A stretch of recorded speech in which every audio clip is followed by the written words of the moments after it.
really wild video here. Chaos at the border of Spain's North African enclave in Morocco. This is a city called Ceuta. You're watching as thousands of migrants break through the fence and completely overwhelm the border police there. Video showing huge groups of people, mostly young military-age guys, cramming into inflatable tubes or arriving on shore another way, some of them wading in the water as they break through the gates to get to the other side. Sandra, this is reminiscent of kind of what we saw during the open border during the Biden administration through 2021, 2024, kind of similar to what we saw in Del Rio back in 2021. The socialist agenda, their platform literally says they want to abolish borders, abolish immigration enforcement, have complete freedom of movement. This is what it looks like in another country if they get what they want. Notice there is no resistance from the government whatsoever. These people are coming in without any obstruction. And if people don't know, Spain has a very left-wing government. Earlier this year, they did a big amnesty program for over 1 million illegal immigrants living in the country. They had 1.3 million illegal immigrants apply for that amnesty program between April and June. So that's what we call a pull factor, Sandra. They're looking for something like that. They know if they can just get their foot in the country, maybe someday that left-wing government will do another amnesty program. And you were just reading some of the wires. The locals want an emergency declaration. It sounds like the ministry's saying no, they will not deploy military to the border. Apparently they don't think this is an I mean, look at this. This is a total free-for-all. It does feel like we are looking at a few years ago when you were reporting at the border here in the United States. This is happening right now. This story is breaking right now. And you're not just talking about hundreds, thousands of migrants are pouring over the borders as we speak. Yeah, and again, I mean, just look here. Do you see any women or children? I mean, most people would call these folks so-called asylum seekers. These are all young guys just flooding into the country and overwhelming what, if any, border there is. It looks like there's just kind of a small barbed wire fence or something like that. But you can see the Spanish government was caught completely off guard here, and you have thousands of these men. I mean, it literally looks like, you often hear the word invasion, but it literally looks like one here. Look at that. I mean, you see the border fence there. They're all just going around it. And again, the head of Spain's civil guard is calling this absolute chaos. In a brand new interview, he said, quote, "It's not possible to give precise numbers, but there are thousands of migrants crossing right now." He added that the border has totally collapsed, quote unquote. Yeah, it certainly looks like it. And for folks who don't know where this is a small Spanish city, autonomous in North Africa. It's actually in Morocco, but it does have Spanish autonomy. It's called Ceuta. So this isn't on the mainland of Spain. But these images, we've been looking at them on social media all morning. It's just stark to see that there is no resistance whatsoever. I mean, at least in Del Rio back in 2021, when those 20,000 Haitians were crossing the river, similar images to this, you had some border patrol there. You had Texas DPS there trying to stop them. Here in Spain, there is absolutely nothing stopping these folks from wading ashore and climbing the fences. And Sandra, look at that in the background. I mean, there are thousands upon thousands of these men just flooding the country. It's time to wake up, everybody. No, I really mean it. Just have a look at these scenes. This is happening today in Ceuta, the Spanish enclave in North Africa. Yep, it is Spanish territory. Tens of thousands, maybe more, breaking in to that little part of Spain. The authorities seemingly powerless to act, and yes, of course, they've declared a state of emergency. Bear this in mind. Earlier this year, Spain gave an amnesty to 500,000 people who'd illegally got into the country. The messages from Spain are clear. Come in and you'll be allowed to stay. Some of you might remember a poster I put out 10 years ago called Breaking Point, where I showed vast numbers illegally breaking into the European Union. I made the point that if we vote for Brexit, we'll have the power to stop those people coming here. Sadly, the Tories failed us, Labour have failed us. Believe me, unless we get a reform government, those scenes you're seeing in Spain today, many of those young men, lots of them dangerous, will be heading towards Calais and coming to our country too. It is time to wake up. This is a battle for the future of our civilization. I can't put it any more plainly than that. No, I think he did a good job. It is a battle for the future of our civilization, not just over in Europe, but here as well. This imagery that you're seeing is absolutely frightening. It's shocking. But we can't say we're surprised. That's the other part of it. This is something that we saw here ourselves. as everybody, YouTube, former Twitter, Facebook, they kept telling us, shut up. It's not an invasion. What you're seeing with your very eyes is not an invasion. Ashley texted me. She goes, what the hell is going on? Well, how is this happening? And the answer to that question, the answer to every single one of you who are wondering, how can this be? The answer is it's intentional. There is no other explanation other than it being 100% intentional. If you cared about your borders, if you cared about the wherewithal and safety of the people living within your borders, that couldn't possibly happen. If somebody, a country rolled up onto your borders and they brought Humvees and all kinds of vehicles and decided they were going to run through your borders, you would bring the military, the Air Force, everybody immediately to stop it. But not with this kind of stuff. They all look the other way. They all just pretend it's just people looking for a better life. Then what the hell is wrong with their countries? I'm going to show you something that happened today, and Stephen Miller responded and said it's a complete farce that the Democrats keep trying to tell us that these are also great people and they make up the fabric of the United States, when at the same time, how come they don't make up the fabric of their own damn countries? Why do they have to come here and be a part of the fabric and contribute? Why aren't they contributing at home? Why are they escaping from wherever they live? Literally escaping. The Moroccan president furloughed 3,500 criminals. Get out, do what you need to do, head to Spain. And as Bill Malusian was saying, you didn't see a female, very few children, very few people. You didn't see it. It was all men. How can that not be an invasion? We weren't looking at babies and families. It's a bunch of guys. Just wherever they were, abandoned it and just took off. Amazing. Simply amazing. And it should be a wake-up call, not just to Europe, but to here as well. You want to do a little bit of homework tonight? I'll give you some homework. Go to advanced Twitter search. I'll show you how to use it in a little bit. And notice how many people are completely silent about what's happening in Spain, because they know this is what their plan is. They can call us crazy. They can call us conspiracy theorists. This is what they want. This is what they applaud behind closed doors. This is what they see for America. They can't deny it because they already did it once. But before we get too far, I want to give you a little geographic information here. This is a map of Spain, and I wanted to bring it up to you because this is what the Democrats have been doing today. They've been trying to deflect and say, oh, it's not really Spain. Well, watch when I show you where this place is. So that this big landmass here, this area is Spain. As you guys know, this is the country of Spain right there. All right, so you got to move up, and when you drill down here, way down, as you can see, there is Ceuta. Ceuta is right there on the tip of Morocco and Africa, but it's considered a part of Spain. So it's not like they got to the Spain mainland. They got to that little tip right here where my mouse is. That's where Ceuta is. So if people are telling you, oh, it's not the same, oh, don't worry about it. That would be like them getting to, I don't know, the Keys. And then saying, well, the Keys aren't really, part of America. This stretch of water right here between Ceuta and the landmass is only 18 miles or so.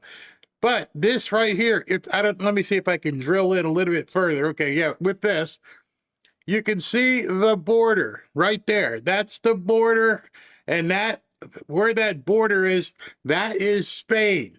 So these guys all found out they go for it. Ceuta is unguarded, go take it over, and now they are on the country of Spain.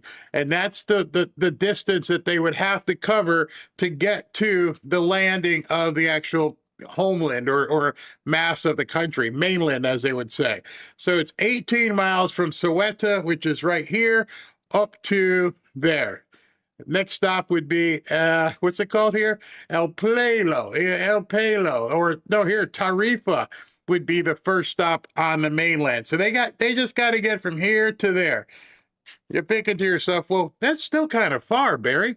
They're not going to really be able to get there until you realize the country is inviting them. Nobody is trying to stop them. They are going in basically with open arms. The people in Soweto are like, whoa, do something. The country of Spain, not so much. You're on your own. And here was an additional report subsequent to what you just saw. Order has, quote, totally collapsed. So take a look. Thousands of migrants stormed the Spanish territory of Ceuta. This is on the North African coast after coming by sea from Morocco. It's about a 3-mile swim. And take another look, Trey. Spain's Interior Ministry says the government actually could not declare a national emergency because under Spanish law, migration flows are not considered a national security risk. All right. So understand that. Again, the Democrats, the bad guys, they know the loopholes. I'm pretty sure there are a lot of people that woke up in Soweto and said, hey, come do something. And they're like, well, the law says that an invasion like that isn't really something for us to worry about. What do you mean? How did these guys know our Spanish law wouldn't stop them from coming in? Amazing how these people understand laws better than the people in the countries. Even the same thing here. That's why lawfare became so huge. They did stuff that they know. They've already researched and found out that there is no remedy. Anthony Fauci. Yeah, there you go. Can't do nothing. I got a pardon. What are you going to do? We're going to cheat in a vote. Sorry, there's nothing you can do. There's no standing. There's nothing you can do to fix this. And so somebody obviously looked up the laws in Spain and said, wait a second, there's nothing the government's going to do. In fact, they're going to stand down. Yep, that's what they found out. The head of Ceuta's regional government said today's surge came after more than 1,500 migrants arrived over the past week. Migrant reception centers were already overwhelmed before today. Ceuta authorities previously blamed the surge on a Spanish Supreme Court decision that guarantees due process for illegal migrants arriving by sea. The White House... Sound familiar? Sound eerily familiar how this might have been set up? Wait a minute, the Supreme Court of Spain said people who come here illegally, even though they're not supposed to be here, they get to have due process in our court system. Meanwhile, where do they stay? Oh, they get to stay here, and we got to give them a court date. Give them a little piece of paper saying, you got to show up for court 2 years from now. Sound familiar? Realizing now that this was a plan all along, even here, that somebody, somewhere, some group of people, some globalists, some deep staters looked at the laws of countries and said, I know how we can get these people into the other country. How? Well, let's go ahead and make a law that says you can't throw them out without having due process and that the military won't come protect the people who live there. Can we get this passed? Oh, yeah, we get it passed because these sleeping idiots don't know any better. They don't even know the diabolical stuff we're even thinking. And it happened here. It happened in America. The Democrats somehow thought of the most diabolical things they could do, then said, what can they do about it? Then made sure you couldn't do anything about the diabolical shit that they're going to do. So I don't know what they have planned next because we don't even know what they're going to do, so we can't even look up what the remedy's going to be. But somebody, in some dark room somewhere, sat down and said, here's how this all is going to work. We're going to make these people just decide en masse to come shove up somebody's border, get in the country, Don't send the police or the military. Look the other way, have dinner, go out to a movie, let it happen. And then when it happens and people start complaining, all right, we're going to put them in court and we'll see them in 2 years. And we can't kick them out. So what are we doing in the meantime? Because they all need to eat. Oh, we're going to give them all free stuff. And they need a place to live. Oh, we're going to give them free places to live. Where are we going to get the money? Oh, we're going to tax the hell out of you people who have been, successful and give it to these people. And you can't do anything about it. Now, I don't know if Spain's tax laws like they have here, where they take it out of your check every 2 weeks, and you can't say anything about it. We're just taking it, and you can't stop us.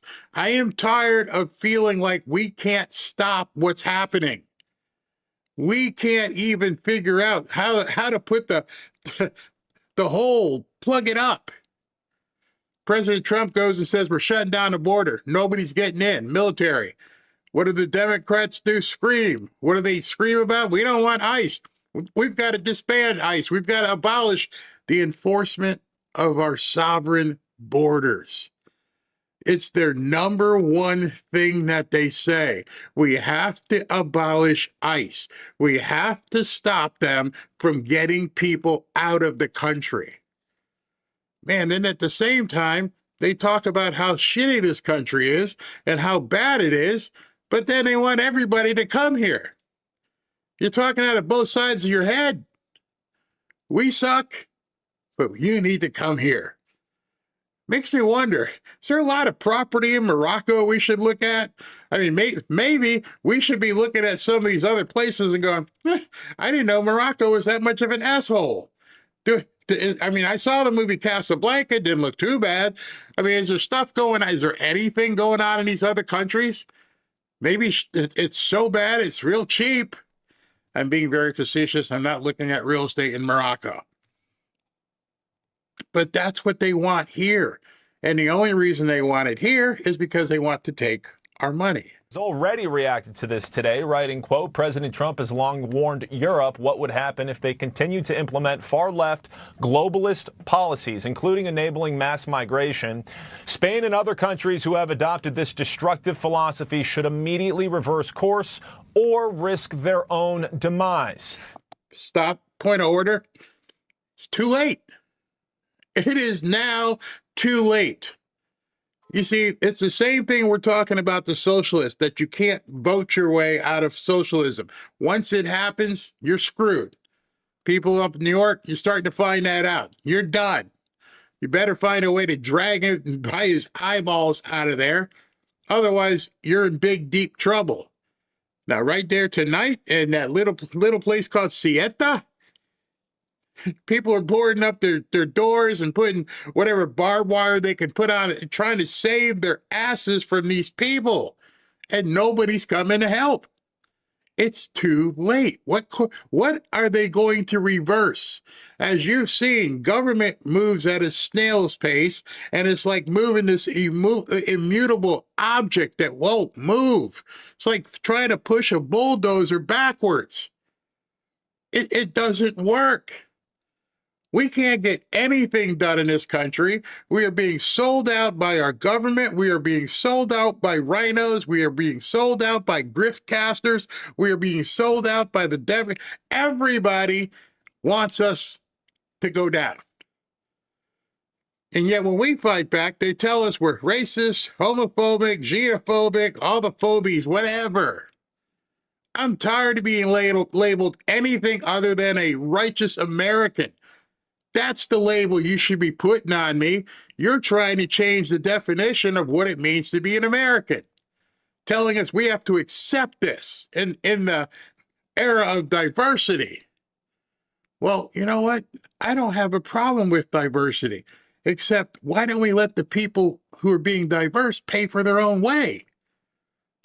When Robin and I went on vacation in Rome, I didn't say, hey, we're here. Feed me. Give me a hotel room, transport me, change my diaper. No, you go there as a self-sufficient person. Why do we keep allowing all these non-self-sufficient people to come to America? because they want to destroy America. And not enough people are paying attention to that. Spain's socialist government is exceptionally welcoming to migrants and recently launched a program to provide legal status for 500,000 illegal migrants. Here's Nebraska Senator Deb Fischer reacting to it. If this doesn't wake up the people in this country, when they see what an open border is going to cause, they need to tune in and start watching. This is frightening. It's very sobering, but it's also really sad. A lot of people think, oh, we need to open our borders and open our country and offer opportunities. Who are these people who keep saying that? The Democrats. Maybe there are some Republicans who feel this way. But nobody ever gets to the reason why. Why exactly should we do this? Number two, why should you expect Americans to pay for it who don't want it? You never ask us these questions. Hey, would you guys like to bring in 500,000 people like Spain did? No, thank you. We're good. I don't need it. I have a wife. I have a daughter. I've got grandkids. We're good. We don't need to bring on all this extra stress in this country. I don't need to walk down to the beaches of Fort Lauderdale and see people swimming and on rafts trying to get on this land and go, no, thank you. You're welcome. You're welcome. You can stay. Especially when thousands, maybe tens of thousands of them are men with no jobs, no places to eat. Most of them didn't have any clothes. Who's going to pay for all that? You see, this is where they come in, and it has worked. You understand, this is where it works, because there have been so many people who have come into my chat and say, Barry, you talk about money too much. It pisses me off when you're talking about prosperity. Yet not anybody has ever asked, where do you donate? What churches do you help out? What charities do you work with? Not that I would tell you, because you're supposed to keep that to yourself. But people assume that we should be doing a forced charity. And the problem is, it should be forced on everybody, regardless of how much they make. It's one thing to say that Elon Musk could be charitable. It's another to say that the grandma at home on a fixed income has to have her life impacted. They don't care. That was how socialism, they envision it. And of course, they get a vote. People are sleeping in the streets here in America.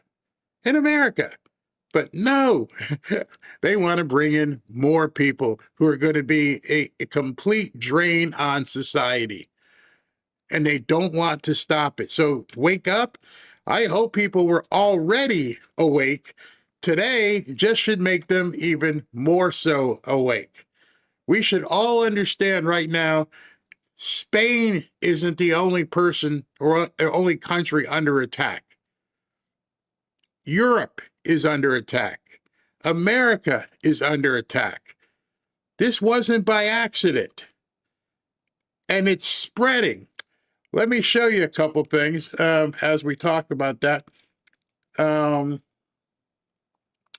Saw this. This is actually frightening. Now, after taking the city of Ceuta, hundreds of African immigrants are beginning to take the city Melilla. They are entering Spain from all possible sides. It's already practically a large-scale invasion. Rarely have we seen anything like this. Look at these people.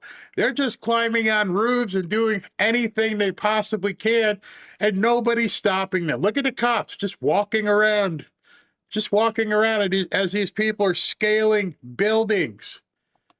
Looking like, I don't like to call people rats and stuff, but damn, this is bad. Now it's nightfall there.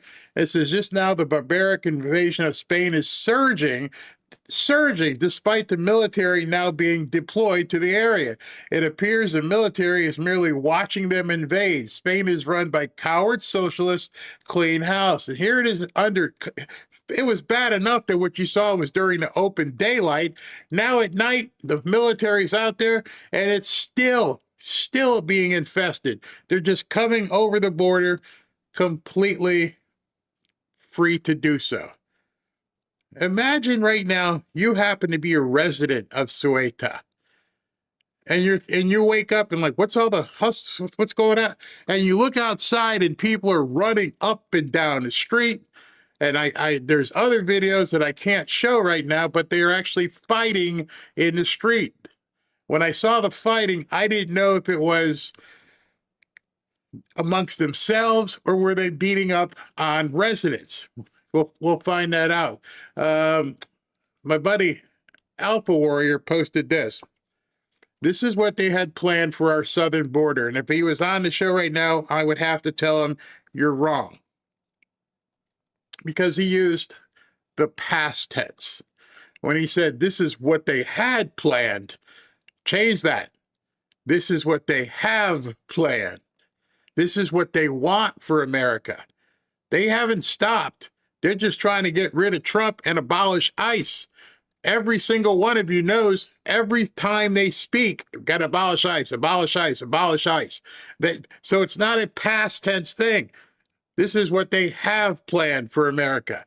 Now you know why we have the largest military presence at our southern border since the start of President Trump's presidency. You think you know, but do you really? Yep. How many people really know, are really wise to what's actually happening and understand we are already at war internally?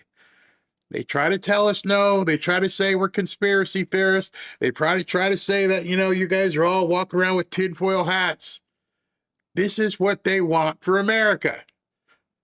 And at the same time, it just pains me because, I dropped a video on X today and I made it akin to being a Boston Red Sox fan or Notre Dame football fan. I talked about how I wasn't happy with like some of what the Miami Dolphins were doing when I was doing my Dolphins broadcast. And I've been a Red Sox fan forever. In 1967, when Carl Yastrzemski won the Triple Crown, I had a baseball glove that said Carl Yastrzemski on it. I've been a Notre Dame fan way back, way back. They haven't won a championship in 40, 50 years. But I don't go against the family. I don't look at the Red Sox and say, hey, you sucked all these years. Maybe I should just be a Yankees fan. Nope, I'm a Red Sox fan. By the way, they're kicking ass this year. Same thing with Notre Dame. It would be so easy to go, I give up on Notre Dame. I'm going to go follow some other team. Nope, I'm a Notre Dame fan. I am an American. I salute the flag. I pledge allegiance. I want this country to win. I want this country to prosper. I want this country to be the shining light on the hill. I am not looking for another country. I am not looking to change the ideals of this country. So that makes me so pissed off when I see some of these people online. I'm like, what the hell are you doing?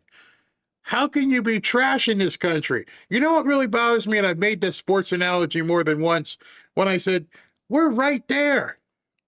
We are literally inches from the goal line of obtaining a major victory so big that the Democrats will never come back from.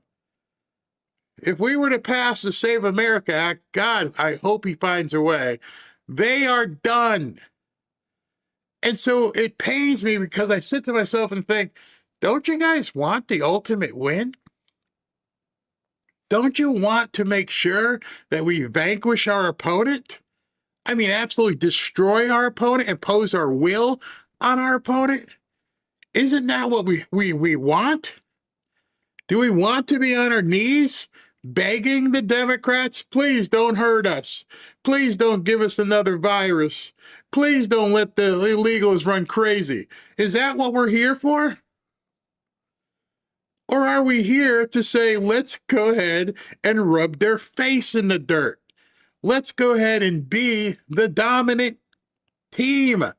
Let's be the Lakers, the UCLA Bruins under John Wooden. Let's be the Boston Celtics under Red Auerbach. Let's be the Lakers when Pat Riley and they won like 50 games in a row. Let's be the Chicago Bulls with Michael Jordan. And we got people on our team going, no, I don't want to do that. No, it sucks. Trump sucks. MAGA sucks. Why are you even talking about us? Why does our team talk about us instead of talking about their opponent? And then it makes you wonder, maybe we are the opponent. Because if I really wanted to take these people out, I would deal with some of the subpar things that are happening with people on our team as long as we took care of business over there. So the fact that you're pointing at us, maggots, some of the terms they say, that we're cutards, all kinds of things. Why is your problem with me? Why is your problem with people in this chat? Why is your problem not with them? Right now, as you're seeing people crawl over the border in Spain, it's very simple to see. Your opponent right now in this midterm election are the people who want to see that happen to America. And while you're bitching and crying and moaning and complaining about Trump and complaining about MAGA and how his ratings are down and this and that, you're emboldening your enemy. Unless, of course, that's by design. I would say this to their face. Are you an American? Are you happy? Do you want to see America thrive? Yes. Then you need to shut the F up and go after your opponent. The megaphone that you have when you're on air 20 hours a day, that's your enemy, not Erica Kirk, not me, not SV, not MAGA. Your enemy is them. It's AOC. It's all of those people. Bernie, Ilhan Omar. Go on their profiles. They don't talk about them. So it makes me think they have our worst intentions against us. You can only want to take down who you don't respect. You can only want to take down who you hope you can defeat. And if you're not taking the opportunity to defeat who we all think we have a common opponent, then you have to sit back and go, yeah, something's not right. Something's not right. I don't want to wake up one morning and find out that, damn, 1 million people came across the border in South Florida, and I look out the window and there's people hanging out like roaches trying to get in the house. Right now, you got Georgia Maloney in Italy, and she realizes she's made some big mistakes, kind of late. The images coming from Ceuta are striking and demonstrative. Once again, the uncontrolled illegal immigration poses a concrete threat to the security of Europe's borders. I have spoken with Interior Minister Matteo Piantedosi, and Italy will not stand by and watch. We are convening the relevant bodies and following these meetings. We are prepared to intervene with extraordinary measures to defend the border and the safety of citizens, including the suspension of the Schengen area with Spain. On illegal immigration, we will not yield an inch, defending the borders, stopping human traffickers, and ensuring effective repatriations will continue to be the line of this government. Why now? Why all of a sudden, you're like, wait a second, this is getting crazy, when it's been getting crazy? The only person it seems like, well, actually 2 or 3 people, Javier Milei, and of course Bukele down in El Salvador. There's only a few countries that are saying no. Poland, nope, can't come here. Japan, get out. Why is that? Why are there only so few countries that are standing up and saying, take this and stick it? But yet here in America, we give so... We just want to let it happen. I don't know, but we do have to stop it at all cost. At this point, President Trump, he'll get sued, but he should come out with an executive order and say, closed. Done. Sorry. We're completely closed. Because some of those people climbing over that fence there, they will show up here. They're probably being invited as we speak. How do you fix that? Shut it down. We'll come back. We'll reopen soon, maybe. But right now, we're done. They'll fight it in court, but I think he can win that battle if he just says, no more. The World Cup's over. Y'all stay over there. Nobody's coming in. It sounds harsh, but it is what it is.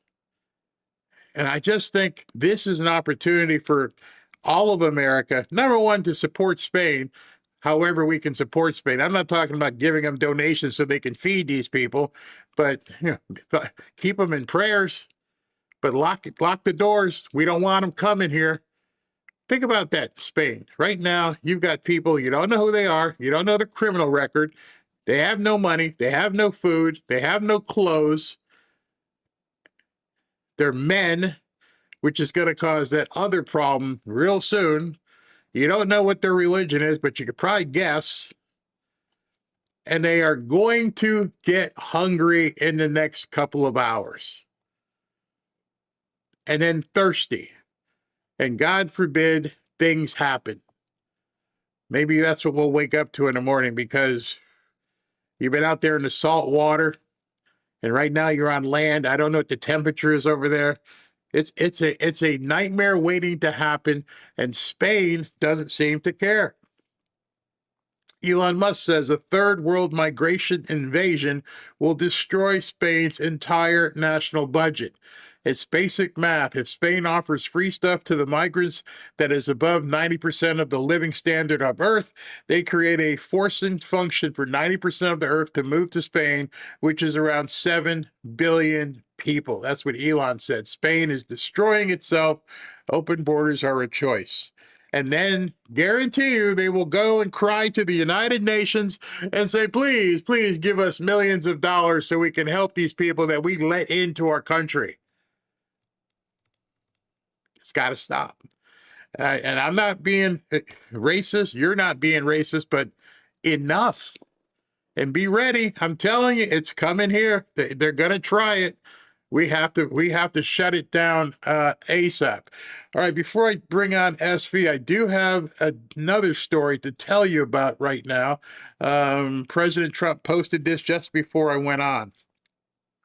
It says, today, the Board of Peace reached a historic agreement for the complete disarmament of Hamas and all other armed groups in Gaza. This is a monumental step towards lasting peace and security.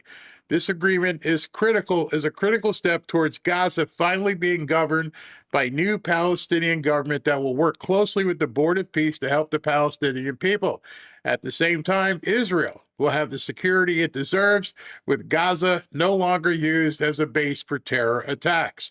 This is a major milestone in the implementation of a Trump 20-point plan. The agreement will be carried out in carefully structured phases as disarmament is completed.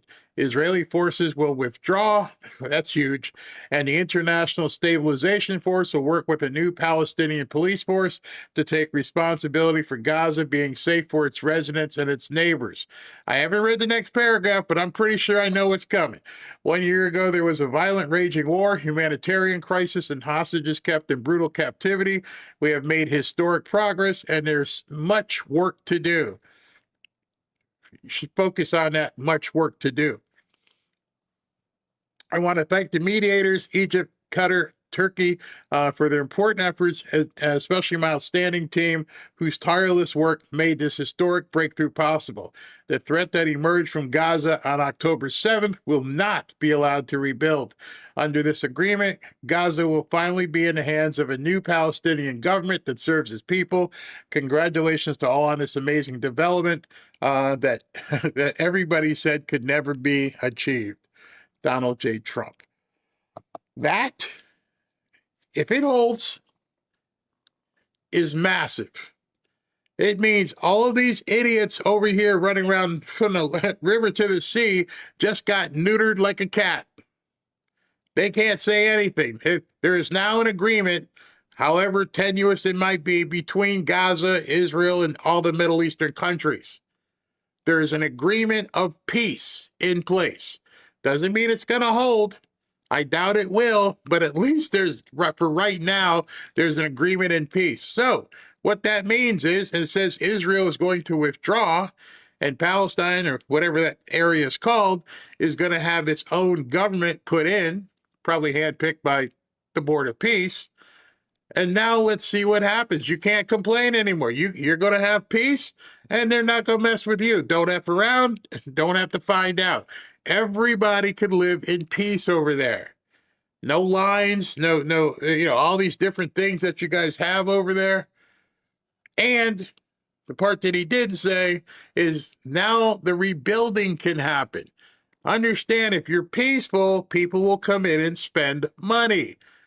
MAGA Gaza might even show up. So it's just a matter of getting the knuckle draggers to realize you guys can live with the Jews over there, and telling the Jews, you can live with these people over here. Just don't be swapping bombs. Just live your lives.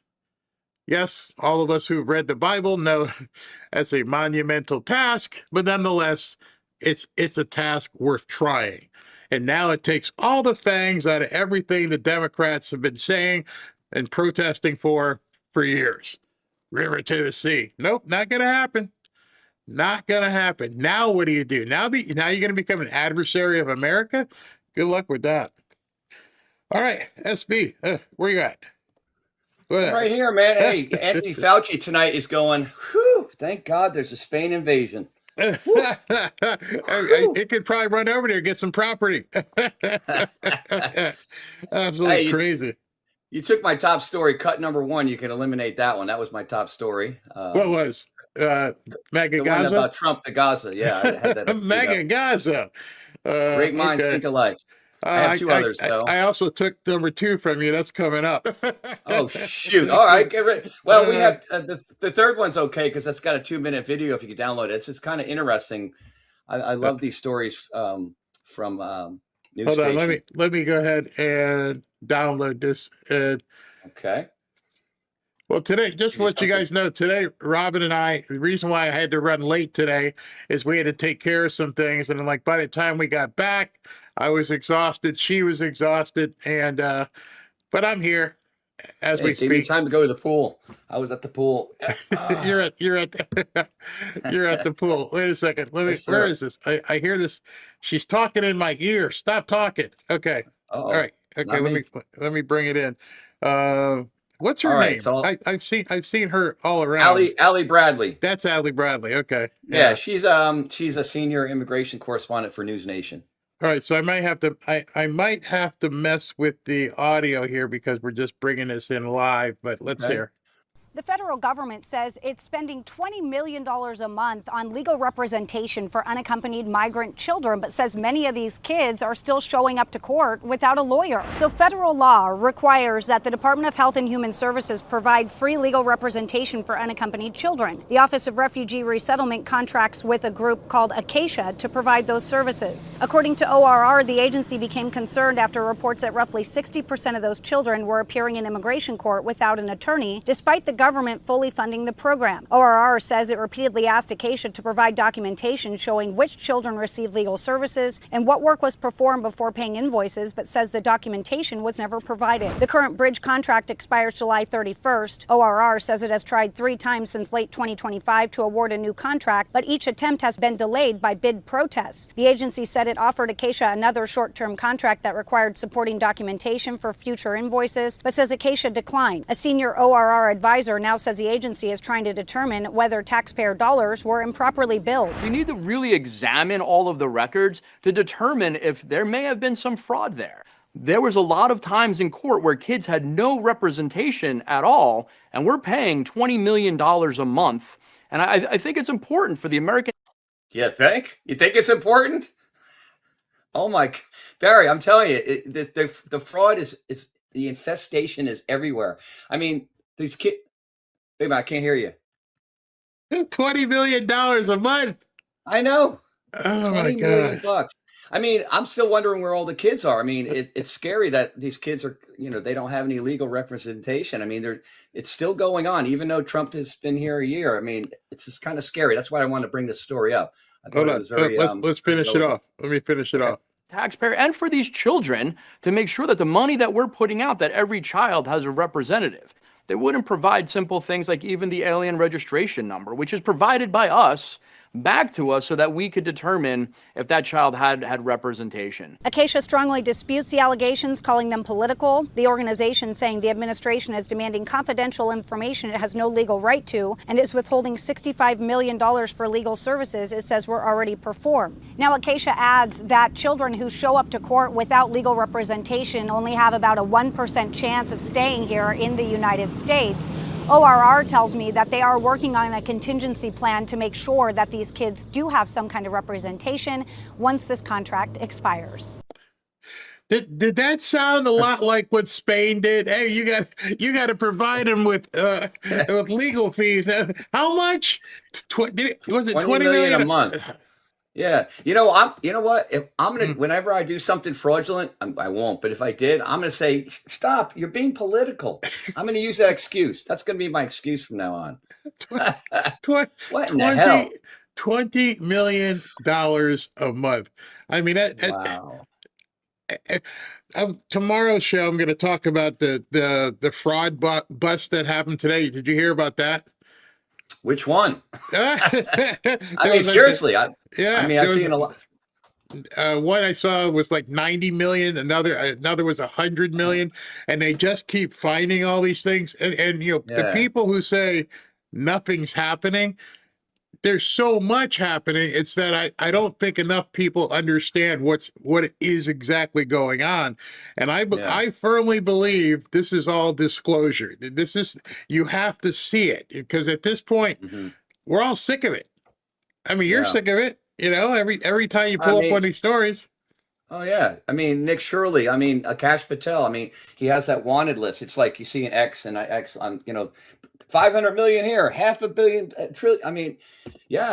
They've been robbing us blind the last 4 years, I think the third, what do we have? How much are we in debt? 37 trillion. I think a lot of that is fraudulent. I feel it is. But one of the things that whole thing that's happening in Spain is exposing is that there is no excuse for the Save America Act not to be done. And again, I just feel like there's people fighting our team when we could be really almost get it to a dynasty level. I don't know when the Democrats would ever be able to come back. Why would you not want to just completely, like Trump says, obliterate the other team, except if you're part of the other team? Yeah, I was going to say, you and I were texting earlier, and I brought the thing. Why is it happening with the two guys you were telling me about? I won't mention their names, but they're being paid. It's deep state money. Someone's paying these people. It's very they're looking at a lot of money, but they don't realize the end game is not going to be good for anyone, even them. Being locked in your little gated community and having your armed security decal, we won't be able to go anywhere. Everything. And the thing with it is, I don't understand how there's so many people that follow that insanity and don't realize that they are themselves being made pawns of it. You're voting against your own best interest. You can see what they wanted to do, what they did do before, but it just keeps happening. Yeah. All right. So, I'll let you get a commercial break, I believe, right? Yeah. Okay. Am I there yet? Oh, yeah. It's been like 49. So you're about an hour in. Yeah, but we got to get the Save America Act done. I don't know otherwise how we're going to survive as a country if we can't do it. All right. So let me go ahead and do that, SB. And he's funny. He's always like, I got to get out of here. I'm done. 1 second here. Let me go ahead and finish this. Sorry. I was ready. See, I was late today, and because I was late, I didn't have a chance to put all my show stuff together, and I got to put it together. Okay, here we go. And I am now ready. Sorry about that. All right.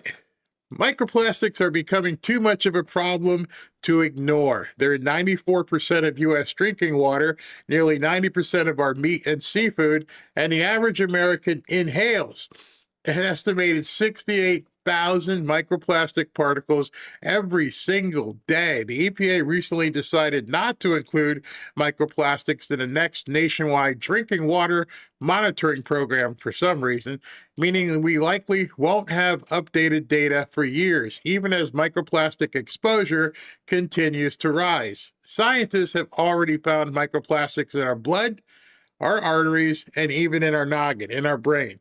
The good news is that the new research suggests there are ways to help your body fight back. And one of those ways that you can fight back from microplastics is through kimchi. Yep, it contains certain probiotic strains found in kimchi have demonstrated the ability to not only remove toxins like BPA, new research is also exploring how the same beneficial bacteria helps bind and also helps excrete. That's interesting. Helps you also to excrete microplastics before they can do further damage in the body. Kimchi is one of the world's most powerful superfoods, but its strong taste and strong smell can make daily use a challenge. Kimchi 1 gives you all of the benefits of fermented kimchi and an easy-to-take capsule without the mess. Each capsule delivers over 900 probiotic strains, live enzymes, and antioxidants that help restore balance in your gut. People are seeing improvements in digestion, bloating, regularity, energy, and metabolism. Studies show that kimchi can even reduce the risk of obesity by as much as probably 32%, which is pretty cool. Today, you can get an exclusive offer by clicking the link below in the description for 25% off your entire order of kimchi. Or if you give a call, 888-418-6738, you can get up to 50% off your order and free shipping if you actually talk to them. So I would advise giving them a call, speaking to them, and getting the 50% off or off your order and free shipping. That number is 888-418-6738. Be right back. One man is being victimized by our own government. One man whom they fear, yet who millions love. One man who is willing to take the poison arrows of lawfare. One man whose voice has been taken away by a corrupt judge operating in a corrupt system. One man who has been ridiculed and insulted. One man who refused to back down. One man who refused to back down. One man who refused to back down. One man who stands between us and them. One man that wants to see America protected again. One man who wants to see America prosper again. One man who understands that a man is a man and a woman is a woman. One man who understands and protects the blessing of life. One man who wants to restore American exceptionalism. One man who once again wants to make America that shining city on a hill for all to see. A place where all the people of the world glowingly set their eyes upon. America. One man who unashamedly wants to make America great again. That one man is Donald Trump.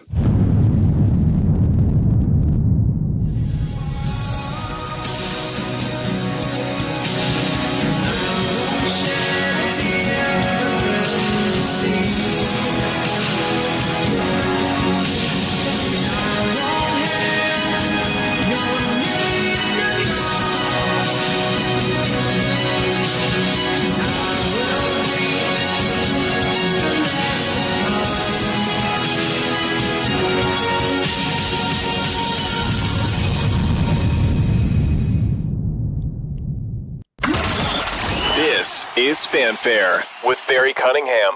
Many of the detainees that I have met, whether I was in Louisiana or Texas or in Massachusetts, they are some of the greatest patriots you will ever meet. Yeah, she actually said that. To dovetail off of the stuff that's going on with Spain, I have a little dangling Chad here I have to talk about. This woman, cue ball, Ayanna Presley, says that the illegals are the best patriots you'd ever see. The best patriots you'd ever see. It's simply mind-boggling how much these Democrats will bend over backwards just to make illegal people seem like ordinary, strong, upstanding Americans. Yet they don't speak the language. They don't want to see America better. They're walking around waving their own flags. I haven't pulled up an African flag in my life. I only follow one flag. Those of us who are truly patriots, we pledge, what's the word? Oh yeah, allegiance to the flag. We stand up and pledge allegiance. What are these patriots pledging to? I don't think so. I'm pretty sure if you ask them to even recite the Pledge of Allegiance, nope, they're not going to know it. I am so tired of people trying to tell us how other people are better patriots and better Americans than we are. And I looked at this and I'm thinking to myself, all these people behind her, that's Castro, one of the Castro brothers behind her. But the other ones, what's wrong with white people? What has happened where they have just become completely subservient? Just bow down to it. Just understand you're not as good. Accept it. Every single one of you in the chat, understand you are not as good as the newcomers. They're amazing people. They love this country, and they have been making positive contributions to it every day. It's one thing to insult me as an American. It's another one to insult my intelligence. And to do it so loquaciously with a smile, with your forked tongue. They love this country. Well, if they love this country, why aren't they doing it the right way? If I love something, I want to make sure I nourish it. If I love something, I want it to know that I value it. If you don't value our Constitution, if you don't value our laws, how the hell can you love this country? Why aren't you at an immigration office learning how to become a citizen? Why did you come in the back door? Because you love this country. These people are evil incarnate. Have to abolish ICE. Oh, well, here, I'm sorry. Why do we need to abolish ICE if the people that ICE is looking for are just great patriots and love this country? We would need ICE if people like she's talking about truly love the country. Knock on the front door. Hi, can I come in?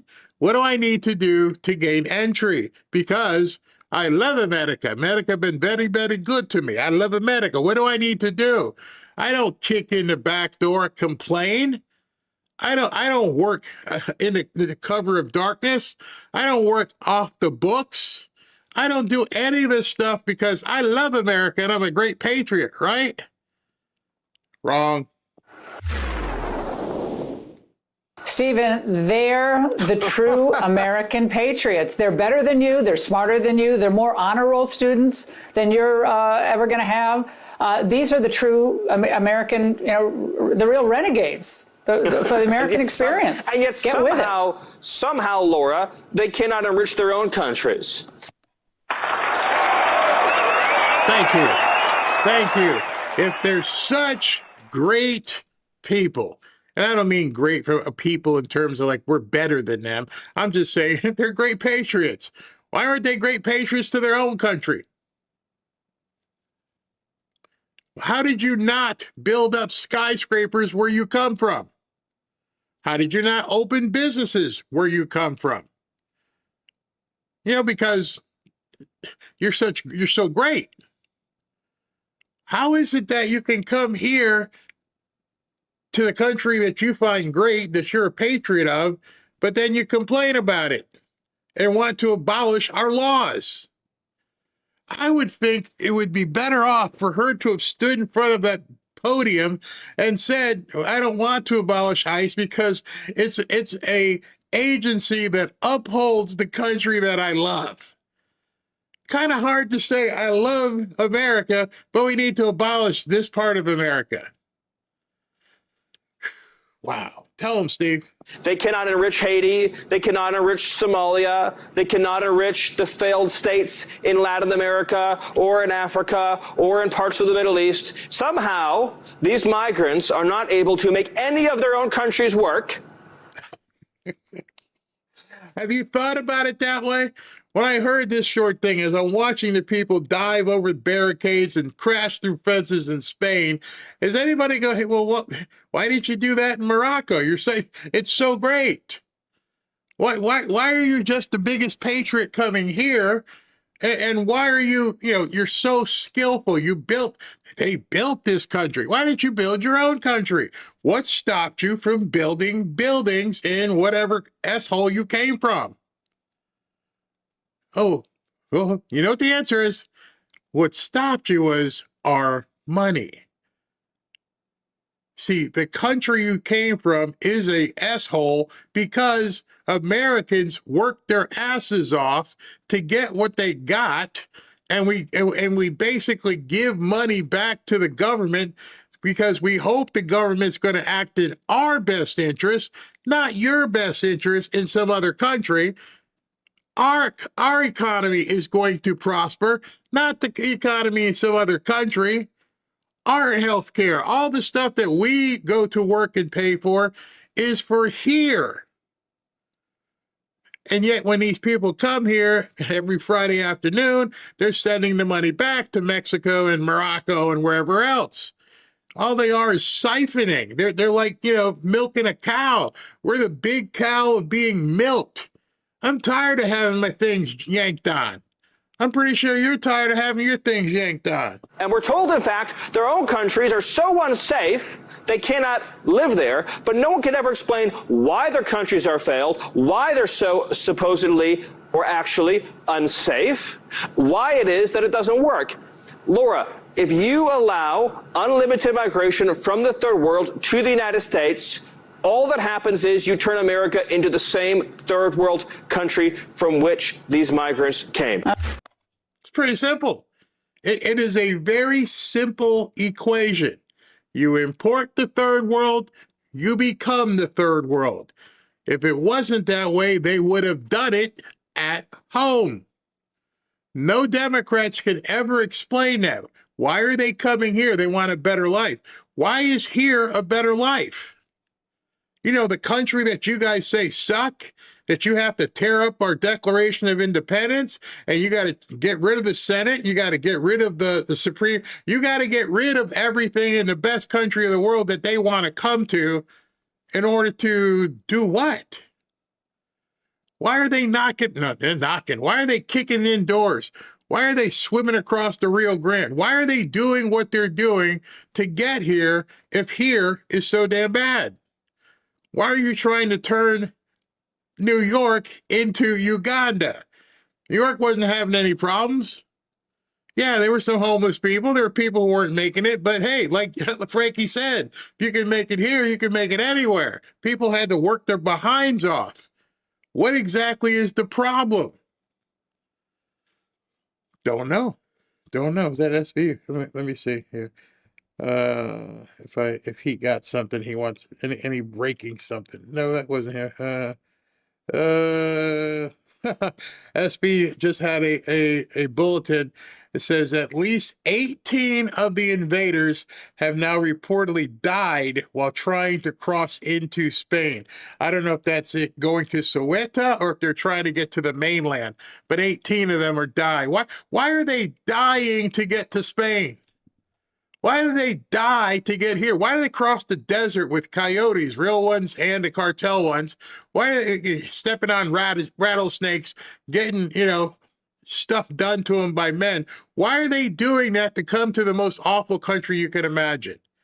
Why are they doing that to a country that you feel isn't worthy?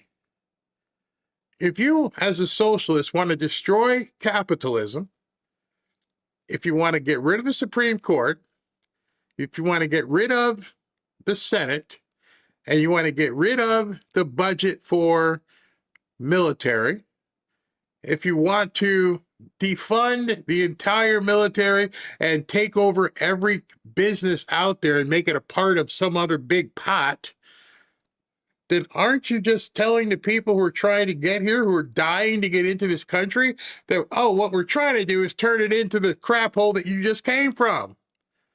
Are you telling them that in advance? Hey, listen, I know you're trying to escape from this stuff. We're just going to do it over here too. Something doesn't jive with what these people think, because if we're such a bad country, and I'm not saying we're perfect, but we're much better than the people trying to, swim away from. I'm not trying to swim to Morocco. I'm not trying to swim or do something, get in a tub and go to Haiti or Cuba. Everybody wants us. Have these socialists for once, that would be a great debating point. Tell me why we have to change who we are when every single one of these other people want to come to what we have. Are you selling them at the border going, hey, let's so you understand, our objective here, now what you think? I know you think, milk and honey and all this kind of stuff, but we're going to try and turn this into Cuba. Huh? Yeah, we're going to try and make it like it's, North Korea. What? Or like Mexico. We're going to try and make all the stuff that you guys are getting away from, we're going to try and do that here. Well, what the hell am I getting a boat for? Why did Uncle Fred get eaten by sharks?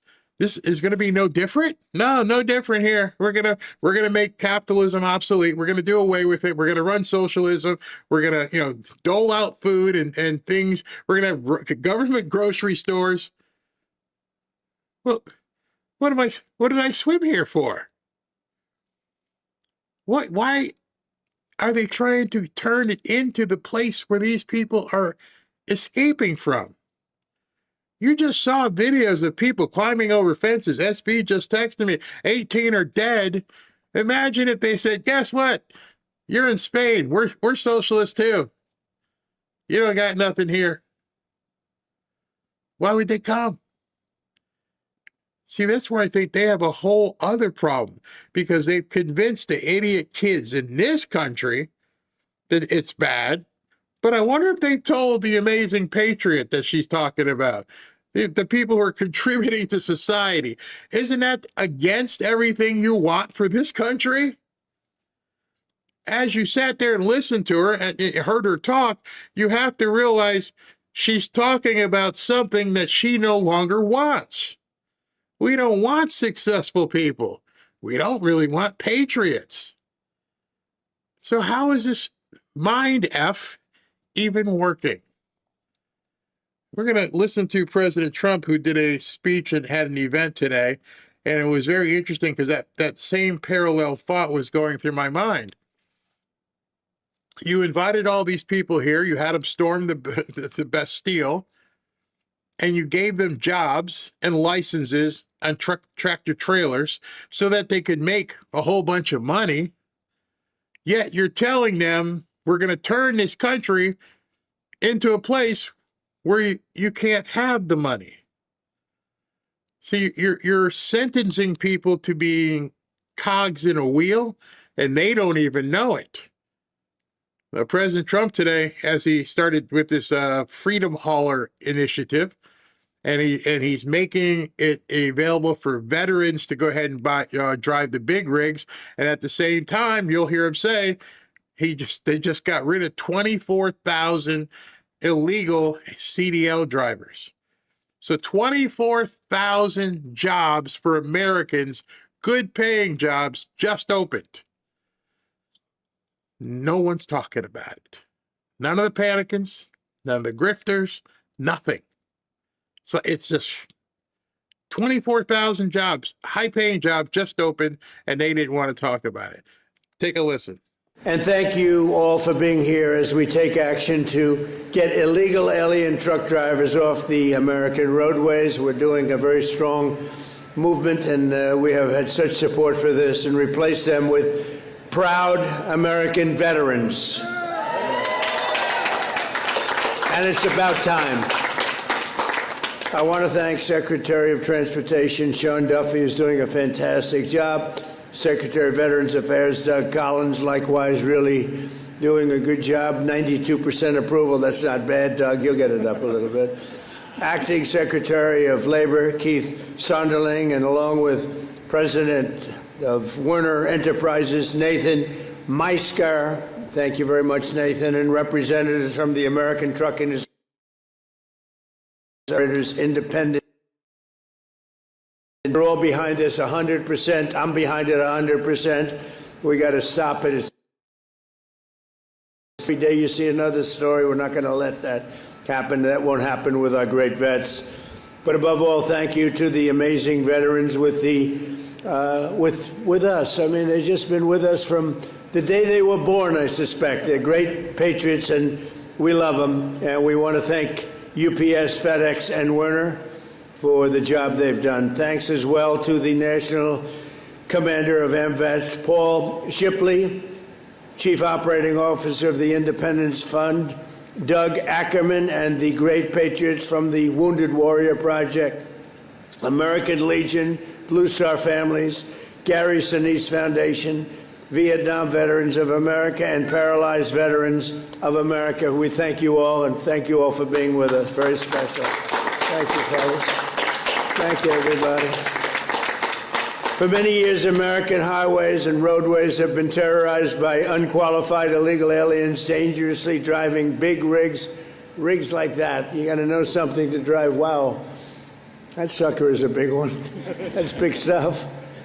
But they're you have to have a knowledge, you have to have a talent for it, and these people don't have that. They're driving big rigs, semi-trucks, and tractor trailers, all because radical left maniacs at the state level have issued them commercial driver's licenses, even though they're not entitled to have them. They don't speak the language for the most part.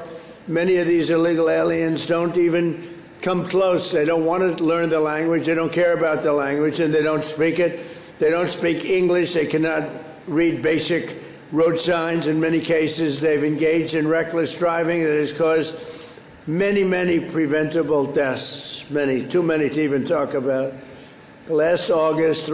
Wait a minute. I thought I was just told that they are amazing patriots, that they love this country. Yet they don't love it enough to learn the language, and they don't love it enough to follow the damn laws. But they love America. Innocent people were killed in Florida when an illegal alien from India made an unlawful U-turn, blocking all the lanes of the highway and causing a catastrophic crash. It was a disaster. Just a few weeks ago, a Pennsylvania state trooper was killed by an illegal alien from Haiti driving a semi-truck. He was let in by Joe Biden and the open border policy of the Biden administration. By the way, today we have the safest border in the history of our country. And I don't even say this usually, but for the last 14 months, because it's almost unbelievable to say, but the media will correct me if I give anything that's even slightly off. As of 14 months, in the last 14 months, 0 illegal aliens were able to come through our southern border. 0. Last year alone, illegal aliens with commercial driver's licenses caused at least 30 deaths and many, many very seriously injured. As president, I made it our official policy to enforce English language requirements for truck drivers and support American truckers on American roadways. We've already removed more than 24,000 non-English speakers from behind the wheel.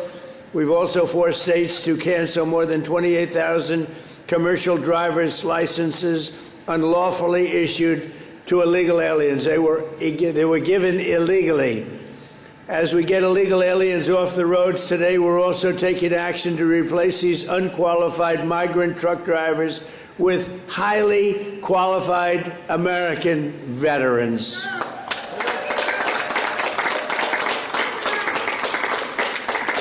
Under our brand new Freedom Haulers, we call it Freedom Haulers initiative, any American who has driven a heavy truck for our military will automatically be eligible for a commercial driver's license, and it's good paying jobs too. Any veteran with a heavy vehicle experience from the military will now be eligible to skip redundant road tests to obtain a commercial driver's license. We're going to make it as easy as possible for the veterans within 2 years following their active duty service. And for the veterans where no truck, where you have a situation where you have not truck drivers in the military, where you don't have truck drivers, they're going to be given a very quick pass. We're going to teach them. They're going to learn. If they didn't drive a truck in the military, but they're going to learn, and they're going to learn very quickly, and they'll be licensed in a matter of a few weeks, I think it is. They're going to take about 3 or 4 weeks of training. 34 states have joined this initiative, including Indiana, Wyoming, Louisiana, Arkansas, Alabama, Florida, and Maryland are joining us just today, and many of the representatives and leaders from those states are with us. It's actually a very big deal. This is a big deal. We believe that all 50 states and Washington, D.C. should join us in supporting these great veterans. And frankly, some of the states didn't know about it. They heard about it today, and I think they're all going to be signing up. Data shows that truck drivers who are veterans account for 42% fewer accidents. Think of that, 42%. And that number, they say, is a very minimal number, even as they drive the double the number of miles of non-veteran drivers. So to end this, very simply, the radical left wants more jobs for illegal aliens and more migrants in 18-wheelers, and Trump administration wants safer roads and more jobs for the American veteran. Now I'd like to ask a man who's done a fantastic job on this subject and many others, Secretary Duffy, to say a few words, followed by Secretary Collins, Nathan, and a great veteran truck driver, Ricky Washington. And I'll just stand here and watch. Thank you very much. Sean, go ahead.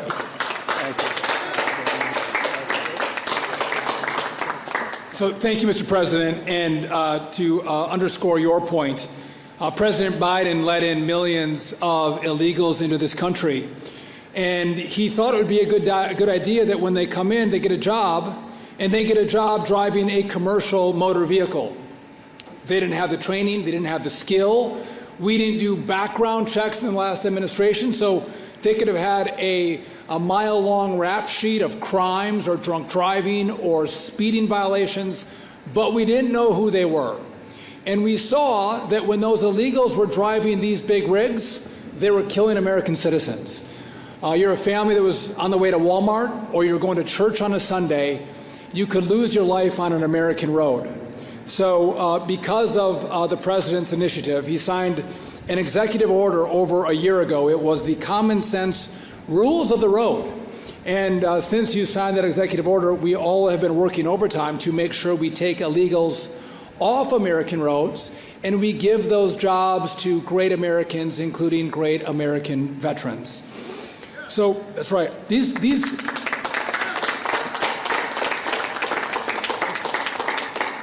These are great paying jobs. They're anywhere from $80,000 to $100,000+ a year.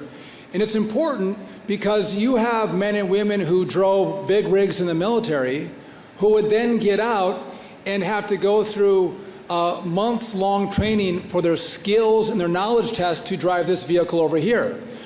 Well, if Secretary Pete Hegseth thinks that you can drive a vehicle like this, Donald Trump and Sean Duffy think that you can drive a vehicle like that. So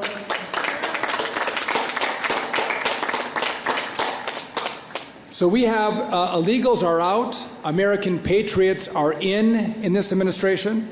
We've had more people, trucking companies, call us and try to find, how do I hire more veterans? How do I bring the great men and women who serve this country, how do I bring them into my company? So you can go to freedomhaulers.dot.gov to get more information.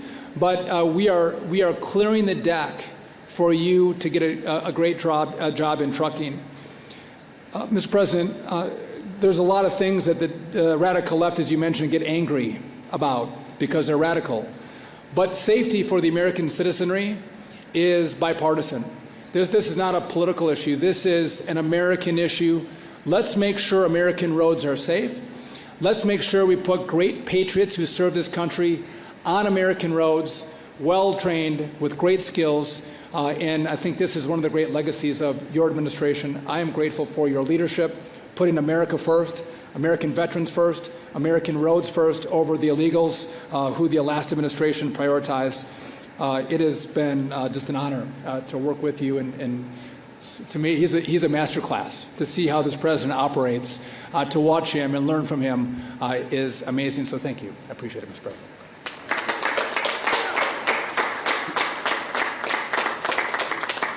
Thank you, Sean. And Mr. President, I can't think of anything else that says freedom more in our country than an open road truck and a veteran. Because you have veterans that said one thing, when they raised their right hand, they pledged what others would not do. They said, I will go and do what others will not do. And it is this country, when you told me, and I asked you that question, I said, Mr. President, what do you want me to do? He said, just take care of my veterans. So every day now, since the last year and a half, veterans at the VA are first and only in what we do. And this. So when Sean and I, we heard about this, and we started looking at this, some things that we have done, Mr. President, you're behind this and working to get veterans on the road. I can't think of anything more American. I can't think of anything that puts us first. Instead of the illegals who want to come take jobs, let's put veterans in the seats, making jobs safer and better for all Americans as we go along. Because veterans, look, you proved once you can do it. I know for a fact you can do it every single day. As we look at this, some of the questions that come. The Wild West is over, so what do? How do we get our veterans into this? Well, one of the things that I want to emphasize is that we're now not only taking you as veteran, the GI Bill is going to be able to pay for this. You're going to be able to actually get and use the money to go get your CDL license. You're able to get this, and we're going to make it a lot easier and a lot quicker. Like I said, for those of us who rode in these, this will be a thrill. So we do that. We're going to use the GI Bill. The Dole Act also did something that's really important, and that was the CDL programs. It used to take almost 2 years to get in. We're now waiving that to where the CDL and disabilities, service-connected disabilities, can get in that instead of having to wait the 2 years. So we're actually putting into place what is already there and saying, you know what, we're going to make it easier for our veterans to do this. Our VR&E programs are already ready to train veterans to go take these jobs as we go forward. But as we go forward, let me just emphasize one thing already, Mr. President. 1 in 10 of our truck drivers across the country are veterans already. 1 in 10. Why don't we make it 2 in 10? Why don't we make it 3 in 10? For those who want to get out and serve this country, who want to be the leaders and be the safety experts who drove these, to drive these, will drive us as Americans in the future. We couldn't do this without a great partnership with the cabinet and our partners in the business community as we go forward. But I'm here to also tell you, you can't do it without a president who doesn't look at what can't be, he looks at what can be. And Donald Trump has said when it comes to transportation and safety and keeping illegals off the road, but also putting our veterans first, you have a president who not only says it, but he does it, and we're here today to prove it. God bless you.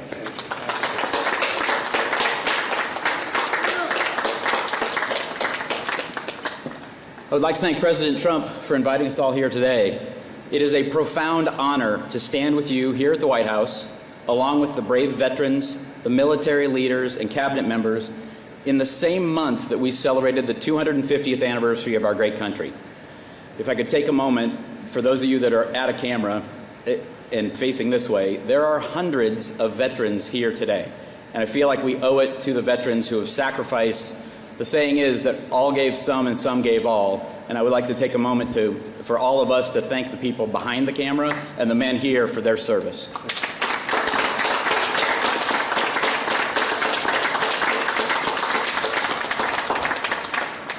As President Trump said, I am Nathan Maiskeier. I'm the president of Werner Enterprises. Werner is one of America's largest, safest, and most successful transportation companies. This year, Werner proudly celebrates 7 decades of keeping the American economy moving. And after all, 75% of all freight in America moves by a truck. At Werner, 15% of our 14,000 associates nationwide are veterans and military spouses, a statistic that we're proud of. Today, I am proud to announce a new strategic initiative for our company. In tandem with the Trump administration's Freedom Haulers program, Werner Enterprises is officially committing to hire 1,400 veterans in the coming year.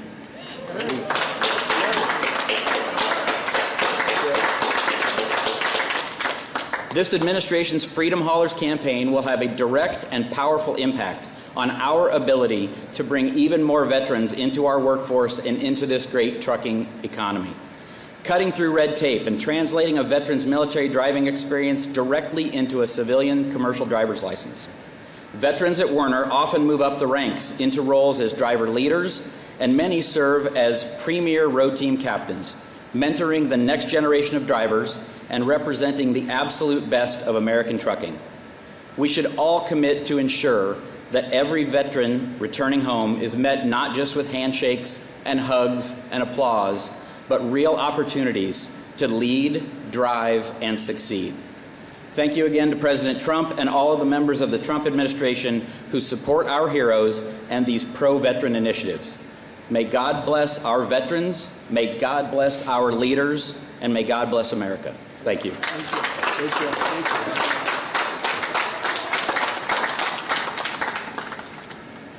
My fellow Americans, Mr. President, and distinguished guests, it is an honor to stand with you today. For 30 years of service, I have the privilege of wearing the uniform of the United States Army and the Army National Guard. Like so many who have answered the call, my service took me through moments of hardships and sacrifices. I reflect on which I carry with me every day. Serving this nation was an honor, but when the time came to take a uniform off, I faced the question veterans confront. How do I continue serving? For me, the answer was on the open road. Transition from military life behind the wheel of a commercial truck has brought a renewed sense of mission for me. Veterans make exceptional truck drivers because they have the core values of the military aligned seamlessly with the trucking industry. We're disciplined, we're vigilant, we're adaptable, and with an unwavering commitment to getting the job done safely and on time.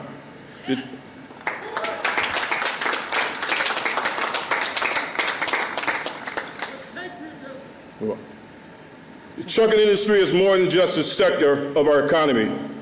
It is the backbone of our commerce. It is a place where service members, veterans, military spouse can find a purpose, a community, and a way to continue keeping our great nation moving forward. Thank you, Mr. President. God bless our service members and their family, and God bless the United States of America.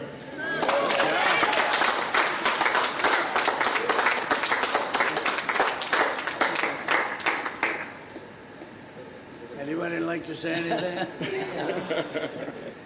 I just want to thank everybody for being here. This is going to be a big day for our wonderful patriots, our great veterans. They're going to produce like nobody else can produce. And thank you very much. And I want to thank you and especially all those people you're going to be hiring. But I know a lot of your competitors are also doing the same thing. So it's going to be really fantastic. Sean, thank you. Thank you, Doug. Thank you, everybody, for the job you've done very much. Bye. Thank you.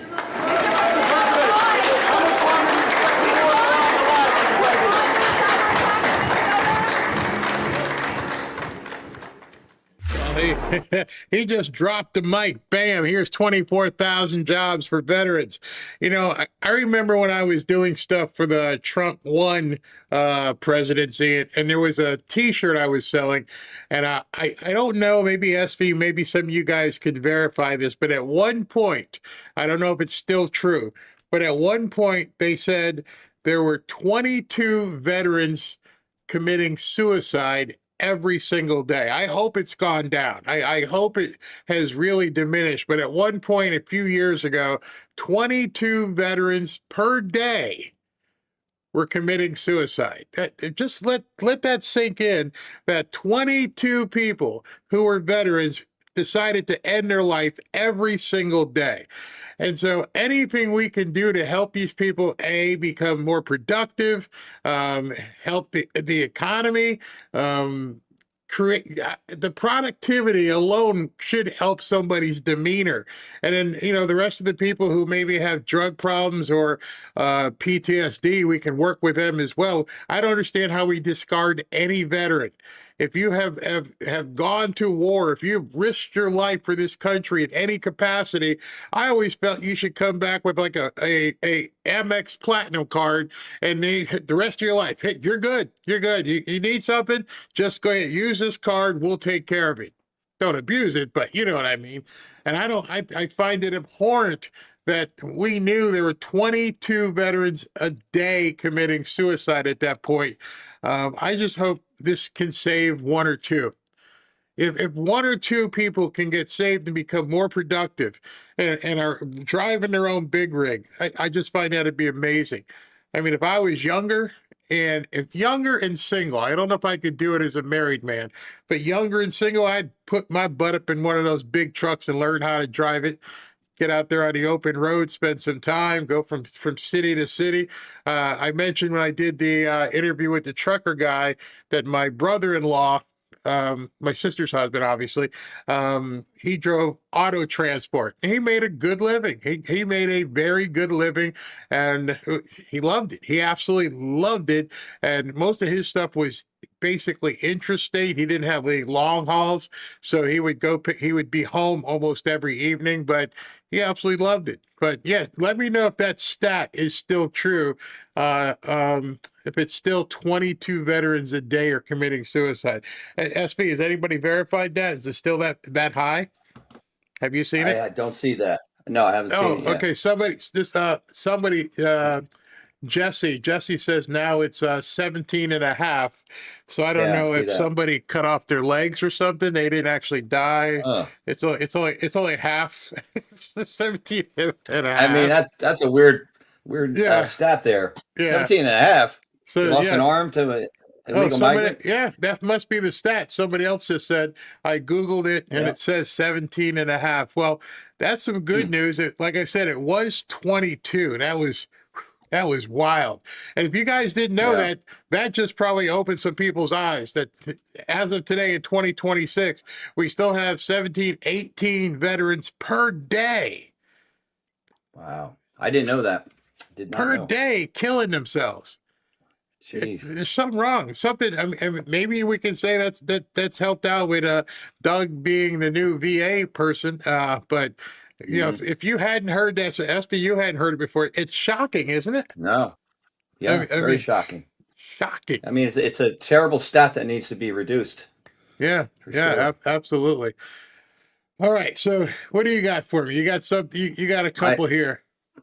Yeah, I have two stories. One was about Chuck E. Cheese. Chuck E. Schumer. I love this. I love when he gets heckled. What talk about? Yeah, so Chuck Schumer heckled at his own event where he calls President Trump corrupt. Schumer fumes. The people didn't come to hear you. Chuck is a disgrace. He's planning to shut down the government again because the leftists are gunning for a seat. Look at the guy who, can you play it? It's a 24-second clip. It looks like Bernie. I mean, I was like, I had to do a double take. Was that Bernie Sanders? Let me see. Scam of his. Please sit down.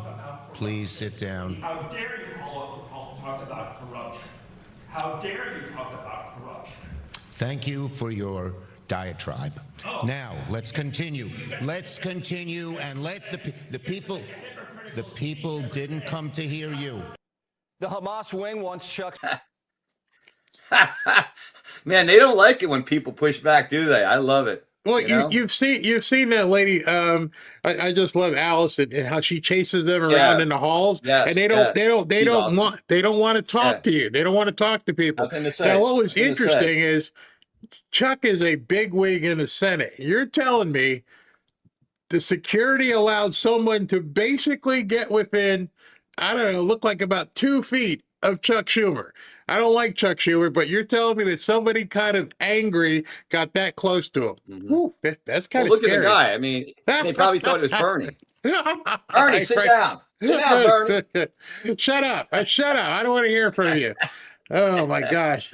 So what's that? Hold on, let me see. What's the next The one? next story, I mean, Scott Presler, he keeps finding more illegals on the roll. So this just came in about an hour ago. So he just found tens of thousands of non-citizens on the non-juror rolls of Democratic Philadelphia County, Pennsylvania.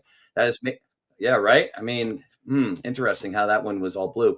That is major evidence. Many of them could be registered to vote. He goes, I can confirm we are finding tens of thousands of non-citizens on the non-juror rolls in Philadelphia County, PA.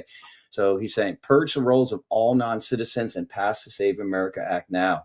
So, I mean, he's going from Pennsylvania. Wow. I mean, wow. Remember Trump, too big to rig? He had Yeah. to because they were cheating. I mean, all these counties are finding more and more and more of these guys on. But it doesn't happen. And wait a minute. Now, it does happen. But it happens, but it's only a little bit. Just a little bit. Yeah, just a little bit. Just a little bit. Well, a little bit in a lot of places. Oh, my gosh.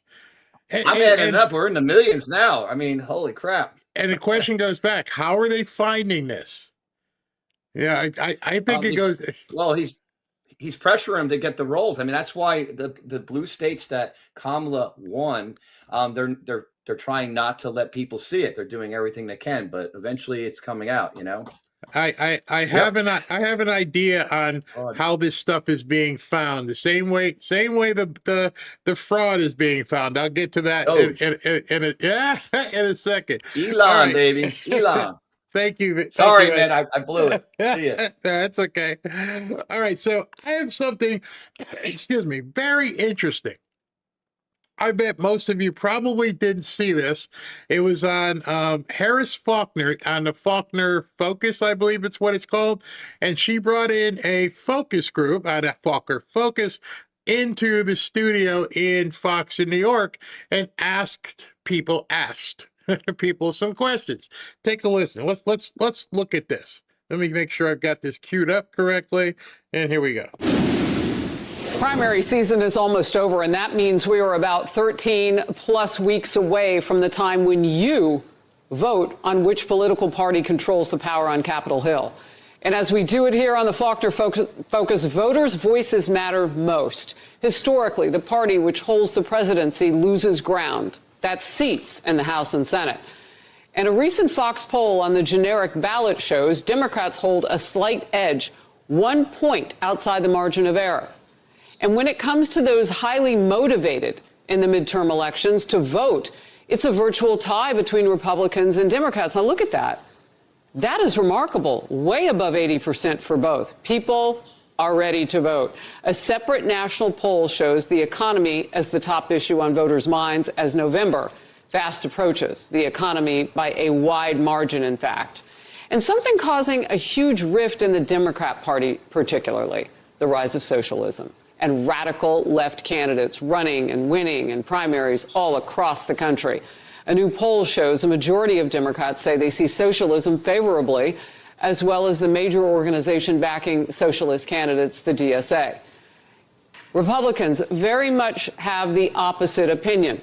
And earlier this morning, 8 people spanning the political spectrum say it's time now to hear them talk. So here are the voters' voices. In the front row, from left to right, we have Kieran, a Republican, Naomi, a Democrat, Ruben, Republican, Mary Josephine, an independent.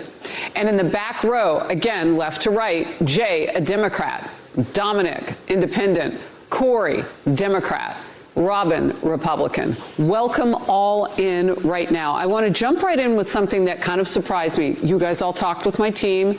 You kind of set up where you are going into the midterm elections. And Naomi, you're new to Voters' Voices. Welcome aboard. Thank you. You said that you are now kind of a centrist Democrat. Yes. But I notice that you are all over the place politically and that there are some problems in the Democrat Party for you. Yes. Talk to us. Yes, I'm Since I'm a centrist, I don't like anything on the extremes on either side. So I'm pretty unhappy with things going farther to the left in the Democratic Party. And I think when it comes to governing people, I don't see a lot happening when people are far on the left and far on the right. I think people need to be closer to the center to be able to work across parties and actually get something done. All right, you and Corey. When I heard her say that and I watched it and I saw the guy behind her who was kind of nodding as well, with everything the way it is right now, what is closer to the center? And that should be a question. I don't know if Harris asked her that, but what is the center at this point? We know these loons are way over there. They're not even close. The Republicans, are they really far right anymore? I mean, what is a far right position at this point? Immigration? Deportations? No, that's what we voted for. I'm trying to understand what is a far right position. Maybe you guys can put in the chat. What would you consider, even wherever you are, and say, oh, that's a little bit out there. I'm pretty sure I'd like to have less taxes. That's not far right. I'm pretty sure I'd like to have a border closed. Not far right. Because what ends up being called far right are usually the protection of our laws. I don't, maybe some women would be saying the whole, unaliving of babies and how people think that might be considered far right. But other than that, taking care of babies, is there many things that you would consider to be far right? I'd love to know what you think. Actually have, and Corey, you guys can kind of talk to each other if you want to jump in here, but I specifically have this question. You both listed anti-Semitism as your number one concern this voter cycle. Real quickly, Corey, your thoughts. I think that anti-Semitism has become extremely normalized. When the mayor of New York is addressing a country in the Middle East that's the only Jewish state in the world, I think it's just he's trying to promote his own agenda, and it's fanning the flames of the divisiveness that's going on. And I have personally experienced a horrid normalization of anti-Semitism and just how wide it's become and accepted. I'm sorry. Now, there's an interesting item. Anti-Semitism. Well, we know the left is anti-Semites, but now what we're seeing is many on the right are exactly the same. Not me, probably not you, but some of the panicans and people you see, they hate Israel. They hate everything about Israel. They are more like people on the left than people on the right. They have embraced the idea of seeing Israel go away. It's not just about cutting support to Israel. They want to see Israel fall. And so that means they're closer to being on the left than they are on the right. But in any event, she's correct. There's a lot of anti-Semitism going on, and it's on both sides of the aisle. Sorry to hear that it has been that personal experience for you. Real quickly, you told my team you were a homeless Democrat. What does that mean politically? I feel that I don't have a place in really either party. I'm also somewhat of a centrist as well. I've always had progressive beliefs. I support a lot of progressive ideas. However, I'm not happy with the way that either party is going. I think they're both becoming extremely extreme.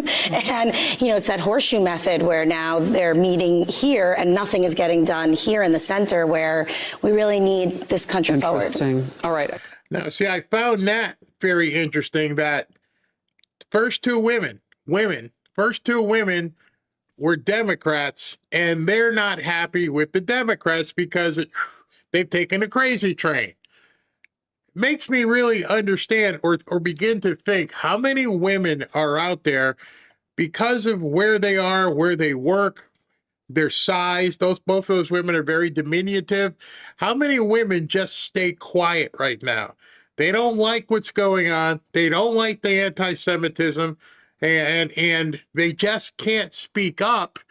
These women are brave because the people on the left would attack them. They know they would be attacked. They know they're in New York City if they walked out there and said that, I don't agree with your anti-Semitism stuff.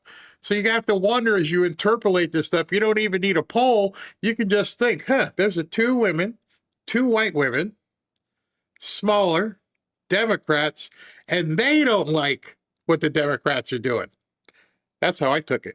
I see that she may be voting for a Republican for New York governor, Bruce Blakeman. He's picking up in the polls. They're only a couple of points apart, he and Kathy Hochul. So that's interesting, too.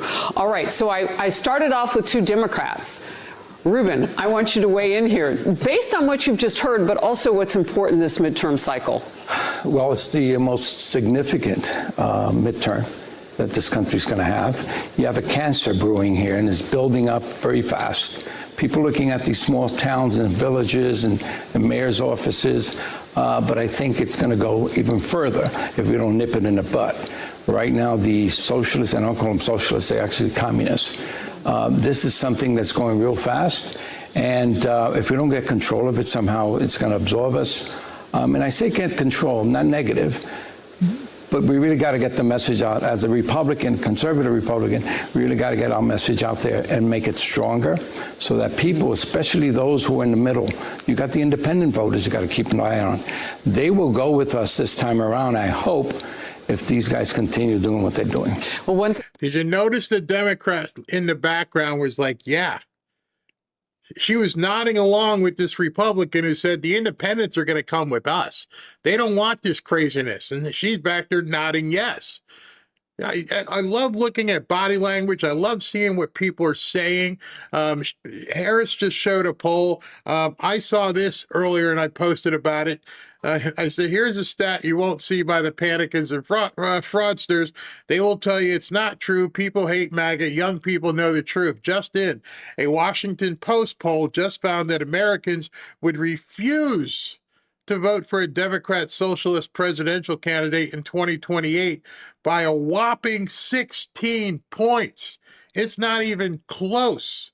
But then again, it's a poll. Nobody knows. I think it's actually worse than that.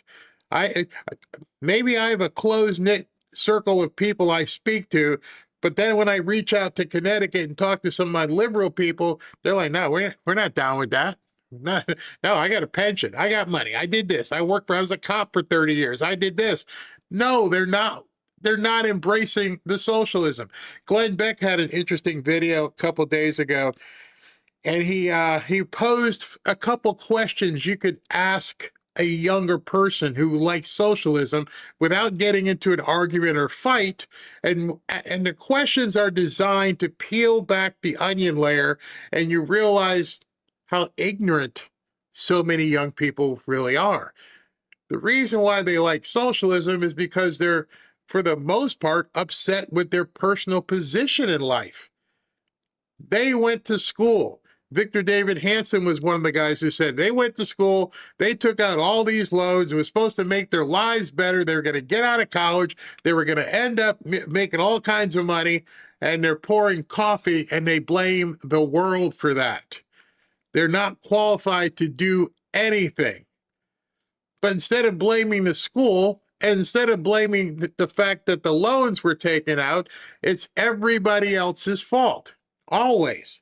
We do here on Voters' Voices and the Faulkner Focus is we want to talk with real people. And we find that here in New York City, a lot of times, especially during summer, you've got people coming from all over the country. So we sent out our crew to talk about this topic of Democrat socialism. Let's watch. Countries and leaders that have embraced socialism has had such a tragic end to it, and the people are the ones that end up suffering the most. Social Security is a socialist program. Medicare is a socialist program. SNAP benefits. So it really depends on how you define socialism. I think people try to exploit it into... It all depends on how you define socialism. That is a cop-out. That is somebody who's struggling with the Republicans possibly winning by trying to euphemize what socialism really is. Oh, this program's socialism already. That program is socialism already. And he threw SNAP in there as socialism. We don't even want to pay for it. We do it because, we're supposed to help some people, they say. But the police department, oh, that's socialism. That is a cop-out. That is something that people who say that don't want to actually, as he said, it all depends on how you define socialism. No, it's pretty easy to define socialism. You just choose not to understand what it is, but you can't talk to people like this because right now, they're stuck. These are Democrats who see what's happening with the party, and so that in order to validate themselves, they have to twist the definition of socialism to the point where they're trying to put it on you like, everything's socialism to you people. No, we pretty much know what socialism is. You're the one who has a doubt. So what is being described as today? I don't know. Desperation, lack of knowledge. I don't think they know the impact it could have. I don't know, ignorance. Anything goes as long as it's not a Republican is the way people feel, I think. That's it. I will vote for socialism as long as it's not some Republican. If it's a blue with a D, I'm good. Well, they don't, the TDS and beyond that at this point, the Republican DS, RDS, it doesn't matter. This is what's happened to the liberals. This is what's happened to the Democrats. They don't even want to hear from us. No. As long as it's not a Republican. You've tuned out. You're completely turned off. I don't know if it's the COVID or what, but these people have completely lost any ability to even think. Now it's a matter of you wearing a different color uniform, and your uniform tells me you're the enemy, period. That's it. That is a dividing line right now. I'm glad. I don't know if she was talking about herself or other people, but that actually is the answer. Anything that's not Republican, I'll vote for. How are they going to do all the stuff that was promised for you people when they voted for him? How is he going to do all that? Isn't that what we fought in Vietnam? Communism, which is kind of like the brother of the cousin or other of communism and socialism. All right, I want to take quickly a look at this poll. The popularity of Democrat socialists and socialism as a whole, as Ruben said, moving across the country.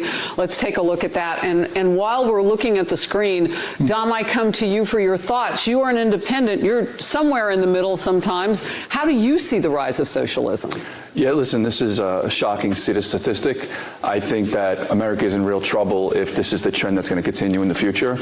We need to come back to more traditional values and, like Corey said, both sides are just becoming more and more extreme. See, that's a cop-out. This is an independent, and he's like both sides. They already know these guys are nuts. And to try and rationalize to themselves, they're like, oh, both sides are extreme. But, we're not voting these guys because, I've got a job, I've got some investments. I don't want any part of this. But I'm only doing it because these people are far-fetched too. They're way over here on the right. They're extreme. And I would love for her to say, what is an extreme policy that the Republicans have? And we need to become more centered. The last time we did this segment, it was nice to see that the panel was aligned that we need to become more centered, and hopefully that trend starts soon. So that's so interesting because we do this, on election night, general election night. We kind of do it every few months. It wasn't that long ago. Yeah.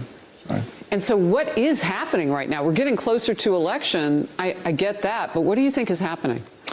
I think that in New York City specifically, the Democrats are just swinging far too left, and people are getting on board with this mayor and this socialist mentality, and they're seeing, he won, and other people want to get in the bandwagon and go with this. You're talking about New York's Mayor Zohran Mamdani, but we've got We have these people all over the country. You've got El Sayed up in Michigan. You've got leftover. You've got Chicago. Everybody's getting in. I want to take a look now at the top issues that people say that they will be looking at. And of course, we hit the streets. So let's hear from voters who are on the streets first, and then we'll come back to our voters' voices. Watch this.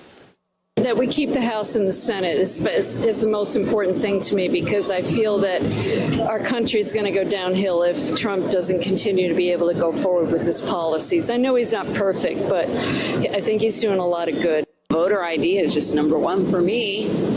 Keeping our elections fair, free. Everyone who should be able to vote is allowed to vote, and if you're not, then you shouldn't. That's as simple as, I can make that. Not that there's a big difference between the Democratic and the Republican Party, but I'd love the pendulum to swing the other way to see what the Democrats can do with control of the House and the Senate. You're a blooming idiot. You're an absolute. You want to wait. I passed this picture. You want to know what would happen if the Democrats had control of the House and the Senate. You living under a rock? I'm just saying. You must have been living under a rock the last 5 years. Seriously? When these people talk, they make no sense whatsoever. Nancy Pelosi was the Speaker of the House, i.e., you guys had the House. Chucky was the Senate leader. We went through the experiment that you're looking to experiment with again, and you're too old not to remember. Oh my gosh. If the Dems take over in November, it's going to be 2 years of impeachment and all the other nonsense, and nothing's going to happen. International relations, I wish we could establish better relationships across the world, because we need to be the models of peace. The U.S. can be and has. Here we go. Take a hit. Everybody gets a hit. We need to be the barometer of international peace or something. And the model of peace and can be again. I'm all for legal immigration. I'm all for helping people. I love that. But when you come here illegally and work around our laws to benefit yourself at the expense of American citizens, I just have a real problem with that. Robin, I see you nodding a lot. A lot. Why? I just agree with a lot of what they're saying. My top issue is anti-Semitism. I actually just left New York City and moved. Okay, so three white women said their number one issue, not the economy, obviously they got money, wasn't immigration. Their number one issue, which I would never have thought would be such a big issue, was anti-Semitism. Obviously, they're in New York, so that may sway the numbers somewhat, but I just found it very interesting that three white women all said their number one problem was anti-Semitism. Anybody paying attention to this? Have we just uncovered something that we didn't think was a huge issue, but is actually a huge issue? There's only, 8 people there, and 3 out of 8, almost 50% of the people thus far have said anti-Semitism is my number one issue. What has Mondami done? He has pissed off the Jewish community to no end, where 3 out of the 8 people are like, it's my number one issue. Not the economy, not immigration, not Iran, anti-Semitism. We may have just uncovered something. To New Jersey because I did not feel comfortable raising my Jewish son in New York City with the current mayor. But immigration is another one that's very important to me. I believe in, tightening the borders. Okay.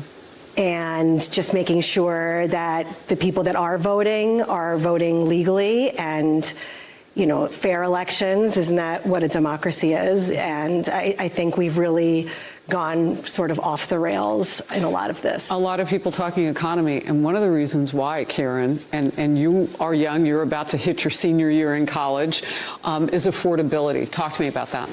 100%. I mean, economic issues, especially someone young coming out of college, starting jobs, starting my life. I mean, it's a huge issue. However, I do think this midterm is quite unique because truly it's not left versus right. In my eyes, this is radicalism against common sense. And if you ask that question of common sense and which party has more of it, I don't even think it's a question. Border security, voter ID, cutting taxes, having people keep their money. I think that's an important policy that I appreciate. Oh, there's hope for the future of this country. I was expecting this guy to be the lib nut. And he's like, no, it's common sense. So it's really not too right radical. It's common sense versus idiots, is what he just said. So I think if common sense is the voters' North Stars, I think the Republicans are going to do quite well in November. Jay, your top issues. My top issues have to do with the economy, which has not seen any improvement under the current administration. We have seen a president who does not seem to be worried about the median average American. And that's been shown in many different ways, from his tariff agenda to his choosing to pick a war with Iran. These things harm the average American person. The fact that... Okay, so I would say, brother man, I have a question for you. I've been waiting for people to say that. I've been waiting for months for people to say that. I've said it here a couple times. I said it to somebody today who bitched about it. And what I said to that person, I'll say right now, and I would say to him, tell me specifically, no big illusions here. And I'll pose the same question to each and every one of you. Tell me specifically. I don't want the purple Barney answer. I want the actual number. Tell me specifically what the Iranian war has cost you. And then I'll just shut up and let him answer. Because they're more than likely, like I learned today, are going to spout talking points from the news. Tell me specifically, bro, man. Tell me specifically how the tariffs have impacted you personally and by how much. I'll wait. If you put those two questions to people who are keep complaining about the war and all this other stuff, and you break it down to them personally, they can't answer you. Well, gas is more expensive. Okay, how much personally has it cost you since February 28th? I'll wait. They can't answer you. And if they do, then the easy follow-up is, how much has it cost you differentially than February 28th from the same period last year? What do you mean? Well, you were spending money on gas last year.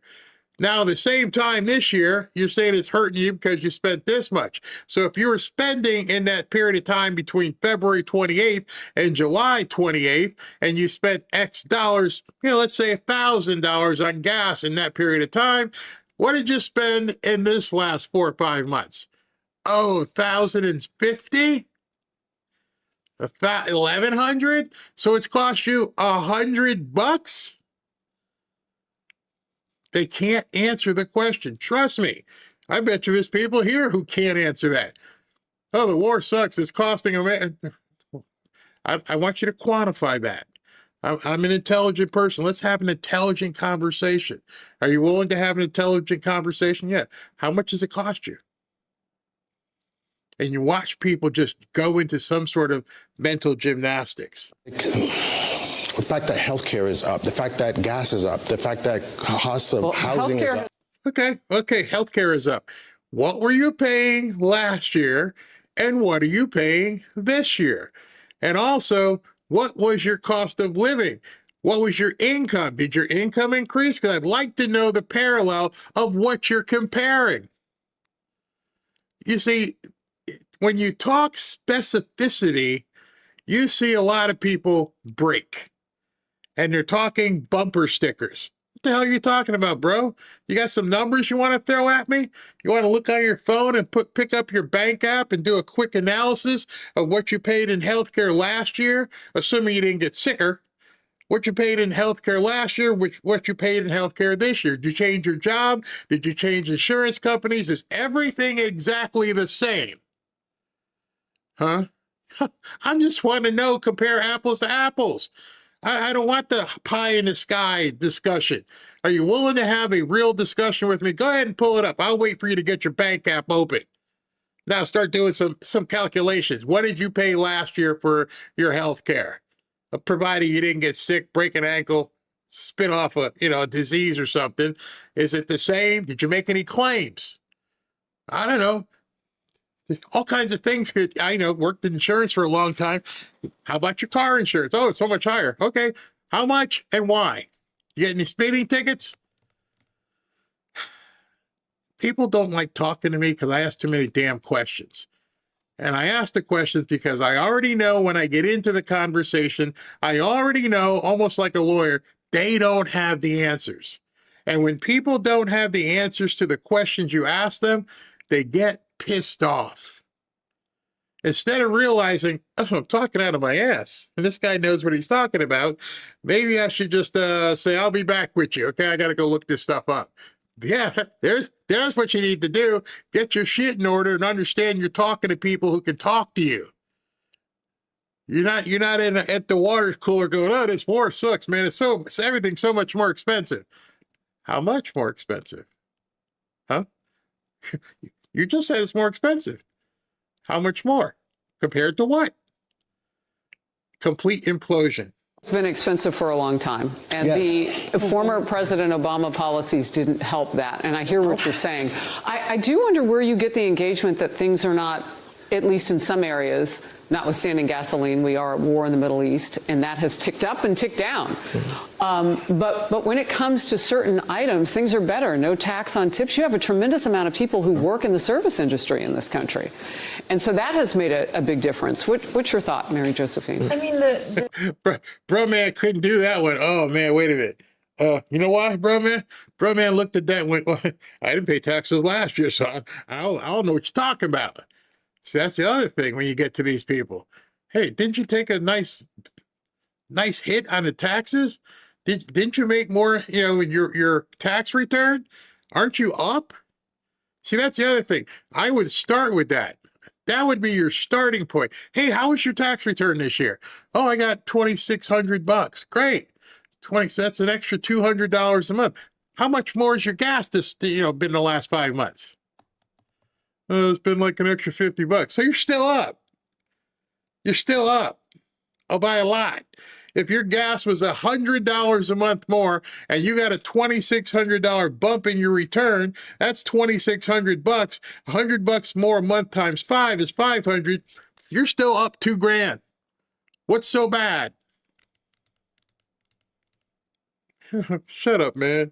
You and the maggots. the no tax on tips, of course it helps. But I think one of the reasons why we are seeing so many move, to a more radical policy, especially on the left, is because they're dismayed. Affordability in New York City, if you're from New York City, even honestly across the country right now, it's difficult. Housing is up. Interest rates, if you're trying to buy a home, is up. Housing in general. All right, so lady girl, baby girl, let me talk to you. It's expensive to buy a home. Was it not expensive last year? Just asking. Was it expensive in 2024? Did all of a sudden this thing, affordability, drop out the sky and we got to answer this question? What was the price of housing in 2024, 2023, 2022? The same house.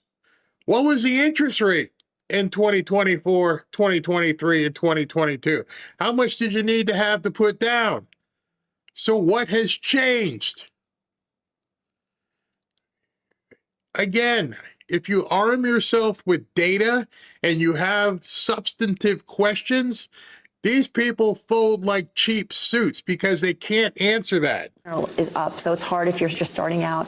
Yes, prices have come down in the grocery store. Yes, they have, but it's still relatively high compared to 4 or 5 years ago. Mm-hmm. I mean,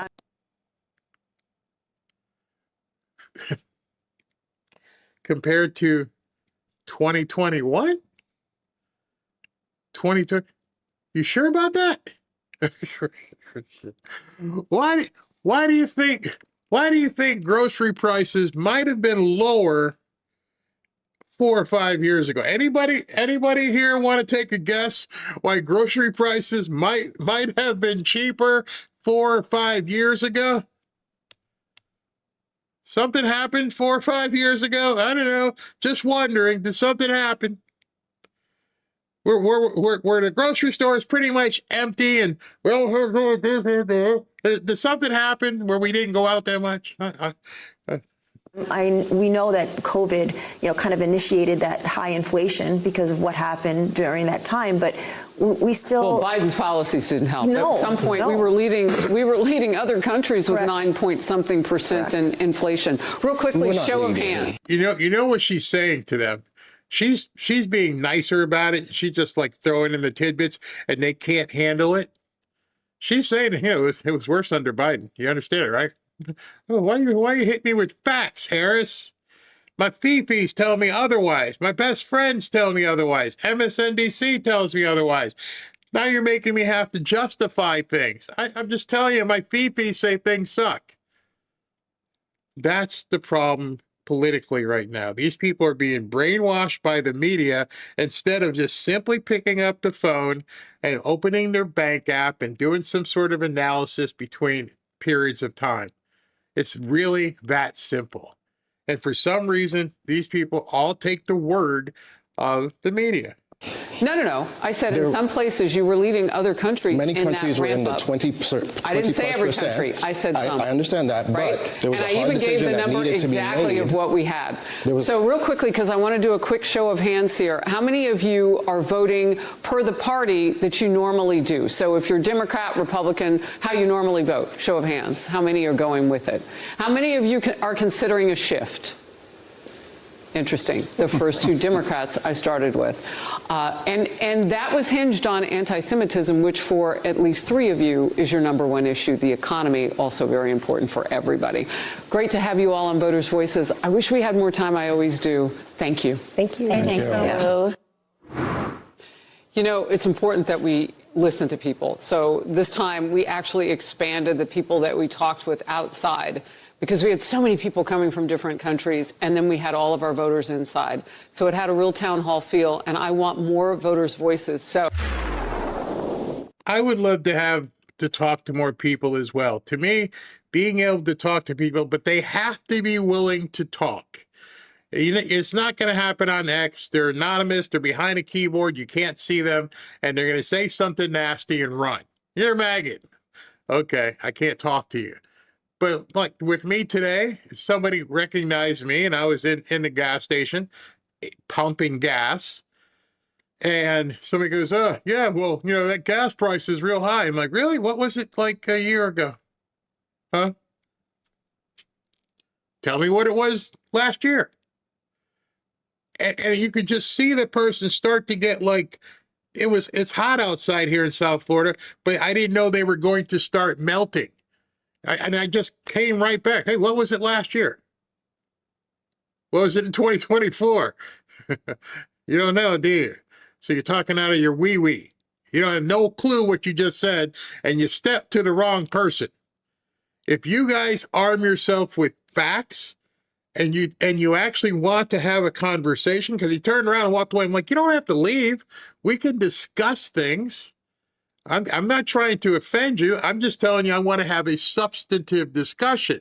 Now, I don't really give a crap about your feelings. Let's talk. And we had a couple of discussion, things we went back and forth with. And he went, I never thought about it that way. Why not? That's the answer. Why haven't you thought about it that way? Why are you letting other people just drag you around and tell you what to do? It gets me crazy. I hope you guys enjoyed that. I think she did a good job. SV's got a scary story. I peeked over while she was talking, and I'm like, tell me this ain't true, man. I was listening to the Maine's new state song from Deliverance.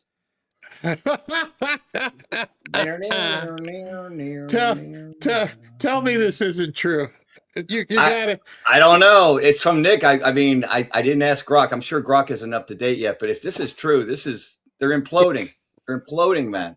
All right, so we haven't verified this yet, but Yeah, it's not out. verified. It's out there, and the fact that it's out there. Well, first of all, SV, this is the same question as SV. How long have you been beating your wife?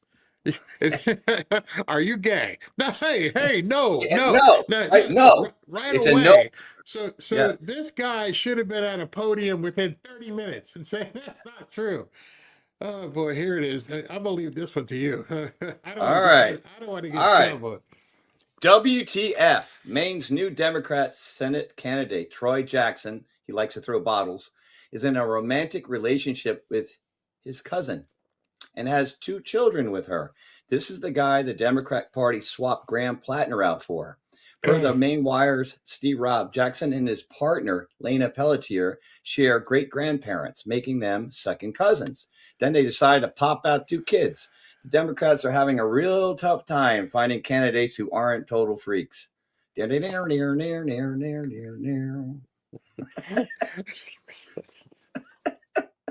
What in that? Really? Who's next? Cardboard cutout. I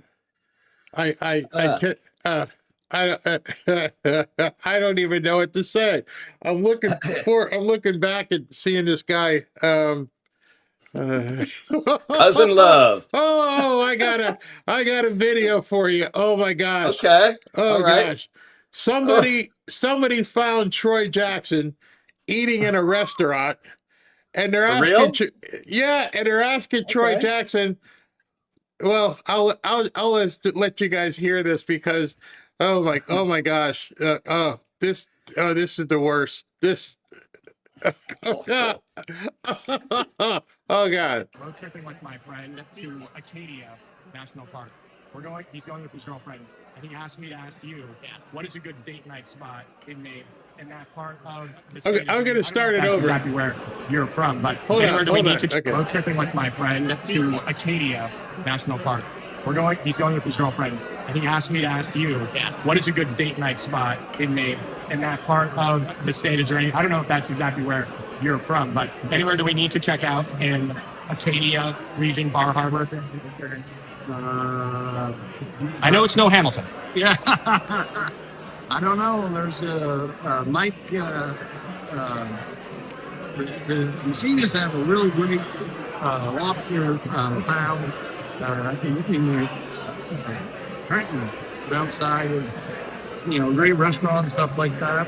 But other than that, I mean, I don't know. I mean, all I did was go to the beach and Is there a favorite hike? not really for me there. I mean, my favorite hike is up in Aroostook County, so you want to go there. Oh, God.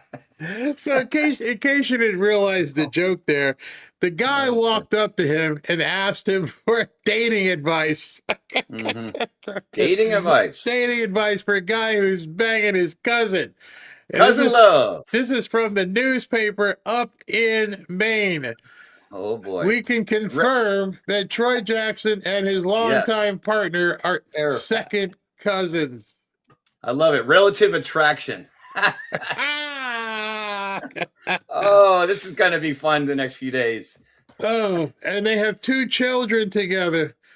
Oh my gosh. 4 kids. They look like the kids from the Deliverance. Oh my. Poor things. Do the Democrats just do no vetting? I mean, are they just picking the worst possible? Have they decided to throw the election?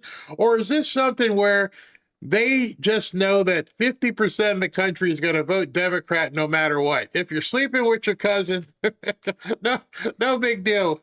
You can still be a United States Senator. Hey, show the I just posted something without a cut number on, but this is, I love charts, right? Show the picture of what do they all have in common? The eyes.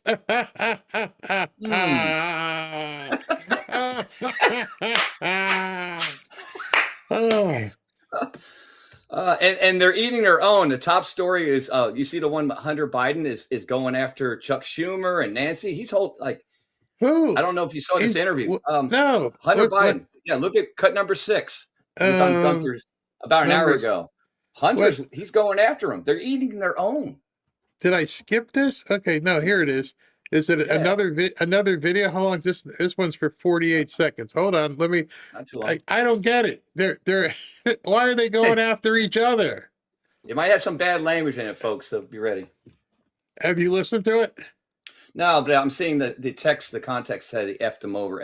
Oh, they're beeping it themselves. So whoever made the video, it's just like bleep bleep bleep. I can hear it beeping in my ear.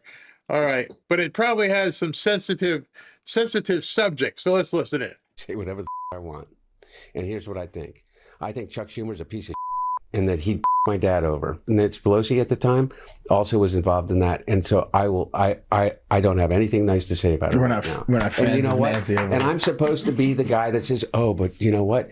What for what Nancy Pelosi has contributed to this country and to the Democratic Party, I'm not supposed to that, man. Biden Jr. slashing attacks are drawing blood. Schumer's already wounded, and Hunter's laying the wood to him on Barstool. That's going to get traction with young men. The Democrat Party can't afford to lose any more men. More on that later. Their generals are being disrespected. The revolution's coming right at them. Trump has turned it into the single most profitable. Oh, so that's what we saw earlier. Yeah. I think Hunter's off his yayo. He's like, I need more, man. Oh my God. This is you're watching the party implode now. Oh my gosh, that is too much. It's too much. I have this next piece.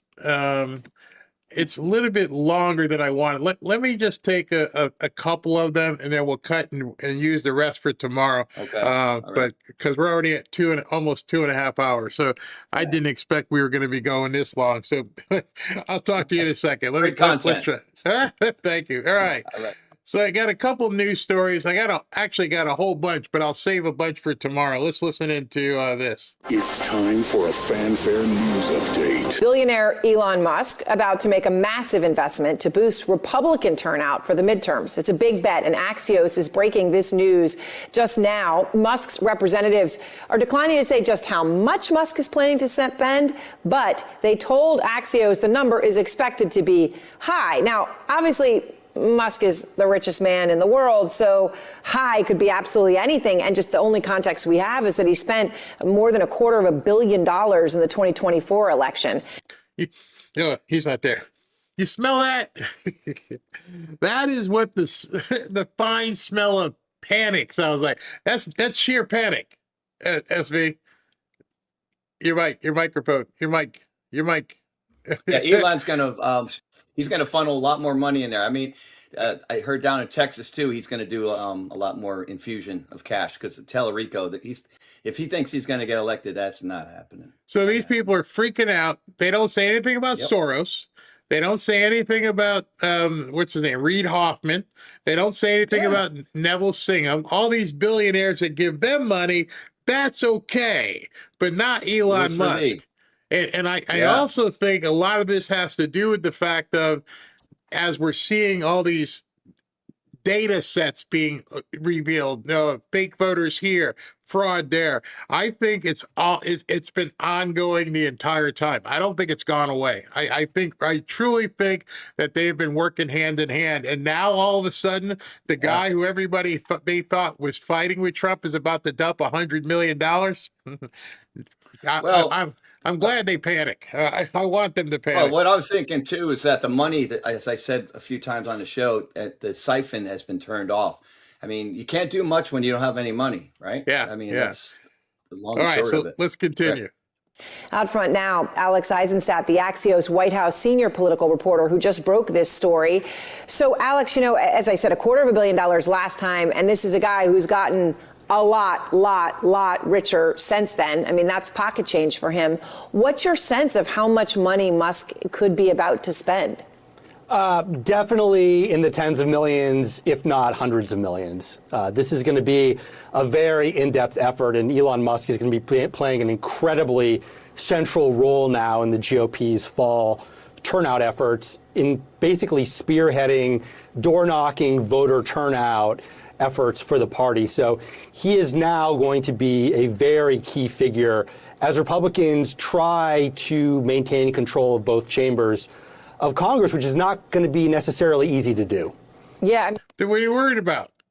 If it's not going to be easy to do, it's tough. People hate Trump. They hate MAGA. What difference? Maybe Elon's going to set that money on fire. What are you worried about? Why is it a lead story on CNN all of a sudden? Why are you so worried about what he does? It's a fait accompli. The Democrats are going to walk away with this stuff, right? Right. And obviously, odds are, if you look at it now, that would not happen. But I know Speaker Johnson has indicated optimism. I'm curious what your sense is from your reporting, Alex, that, the specificity of this, that it's on voter turnout specifically, right? What does that say to you in terms of where the Republican focus is, that Musk would have that specificity? Sure. So Musk has been talking with the Trump team. This has been playing out in recent weeks and recent months. Huh? What'd you say? It's been playing out in recent weeks and recent months. So this has been going on for more than you probably care to know. That's when you started sniffing this story, and you can't put a pinpoint on it, but you're saying it's been going on for months. How about this? How about it's been going on the entire time? They just been doing it on the down low. And now you're starting to see there was never any rift. There was never any distance between the two of them. This is what they did because of what he got in there and he did with Doge and whatever kind of algorithms and how they find all this stuff. You notice they never have these press conferences where any Democrat, any liberal reporter says, how did you find this fraud? They never ask that question. Next time there's one, listen for that. Hey, we just caught this person with $90 gazillion and this person with 60 million and that person took, and nobody at the press conference goes, excuse me, how did you find it? In fact, they don't ever question any of it. I don't know if you guys have listened to the press conferences the way we have, but the next one, see if there's any question as to how did you find it? Hey, Scott, you just found tens of thousands of fake not ballots, but registrations. How did you find it? It wasn't blinking when you walked into the registration office, and I'm sure they just didn't open the files for you. How did you find it? Nobody is asking that central question. What Musk wants to do is to focus on low propensity voters, people who are, in other words, less likely to turn out to the polls, especially in a non-presidential election year, right? So some voters might be a little less motivated to turn out when a presidential election isn't on the ballot. And that's who Musk is going to be focused on. So when you look at Musk, though, in general, right, you ask people what they think about him. Obviously, everyone knows who he is. His popularity numbers are bad. Only 34%. Oh, you brought out the Play-Doh Fun Factory and just molded this one, huh? 60% of people look at him unfavorably. You're kidding, right? This is a guy who parks rockets backwards. I know people who aren't even political and love what Elon Musk is doing. That's insane. That is complete BS.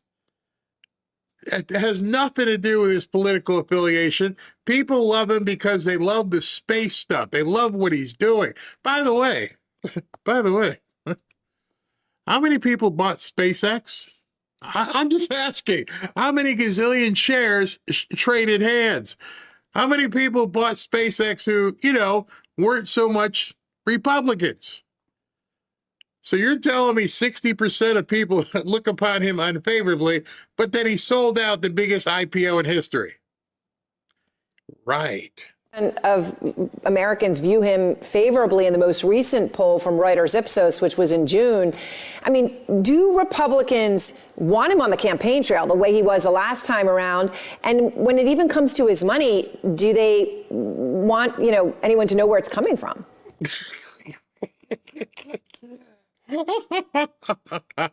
You're on CNN.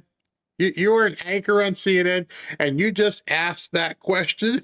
Do they really want his money? Is water wet? What the hell are you talking about? So this is really interesting. Your viewers will remember that back in 2024, Musk got behind Trump and actually became kind of a central figure in the 2024 campaign, going out on the campaign trail himself. He held events independently. He handed out $1 million checks to people. Yeah. And he became a big figure in that race. There is no indication so far that Musk is going to be playing as public a role this time around. He might be. Are you doing this for the benefit of Democrats? Are you trying to make them calm down so they just don't jump out of windows? We got no indication that the richest man in the world is going to be handing out $1 million checks, even though he just made 4,000 people millionaires with the SpaceX launch. But no, we have no idea if he's going to do that again. It's wishful thinking. You're hoping he doesn't do it. You're hoping he doesn't become that public about everything. The guy doesn't care. He's got what's known as FU money. There's nothing you can do to him. There's no way you scare him. He doesn't care what you think about him. He's making too many people a whole lot of money. 60% of people unfavorable? Who did you ask? Mandami and his friends? I bet you even Mandami bought some Elon stock. I bet you Tim Waltz, who was complaining about Tesla, he bought some stock. You'd have to be a complete freaking moron not to try and put a portfolio together that has 1 or 2 or 3 of his companies in it. And you're saying, I don't think he's going to spend $1 million checks. Cutting big checks. He will definitely be cutting big checks. But he won't necessarily be going out to Pennsylvania or Ohio and having those big in front of the camera events that he had in 2024.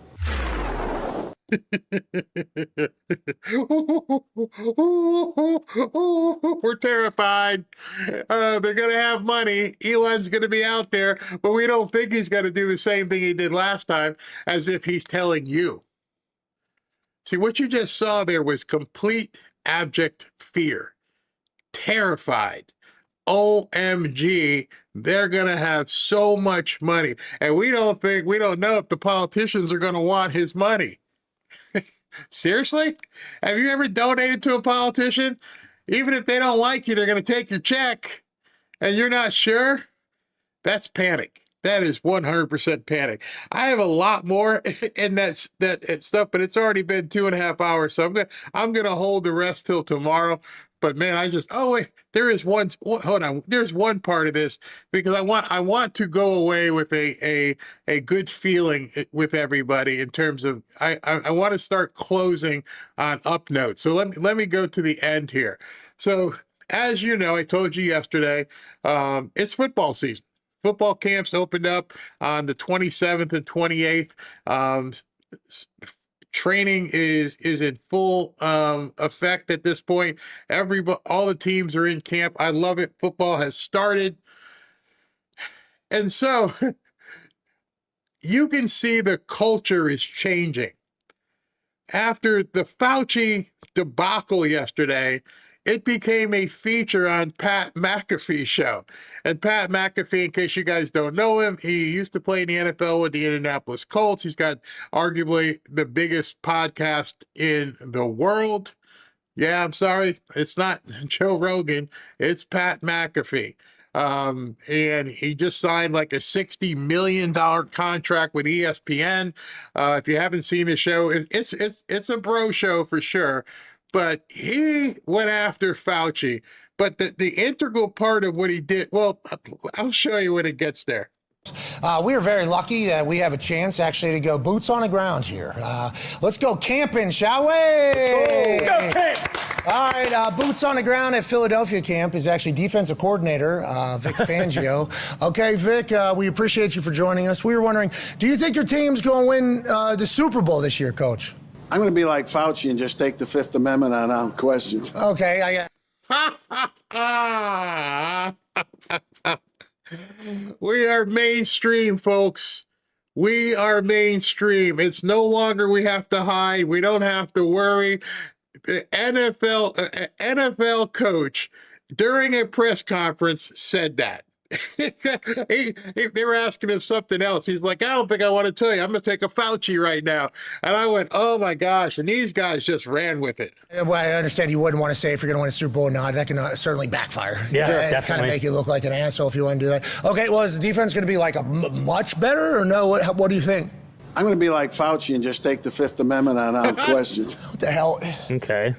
Why'd he come on the show? This feels stupid. Do you have a question? Yeah, I do. Hey, Vic, do you think you guys overpaid for Jalen Carter, or was that the right move?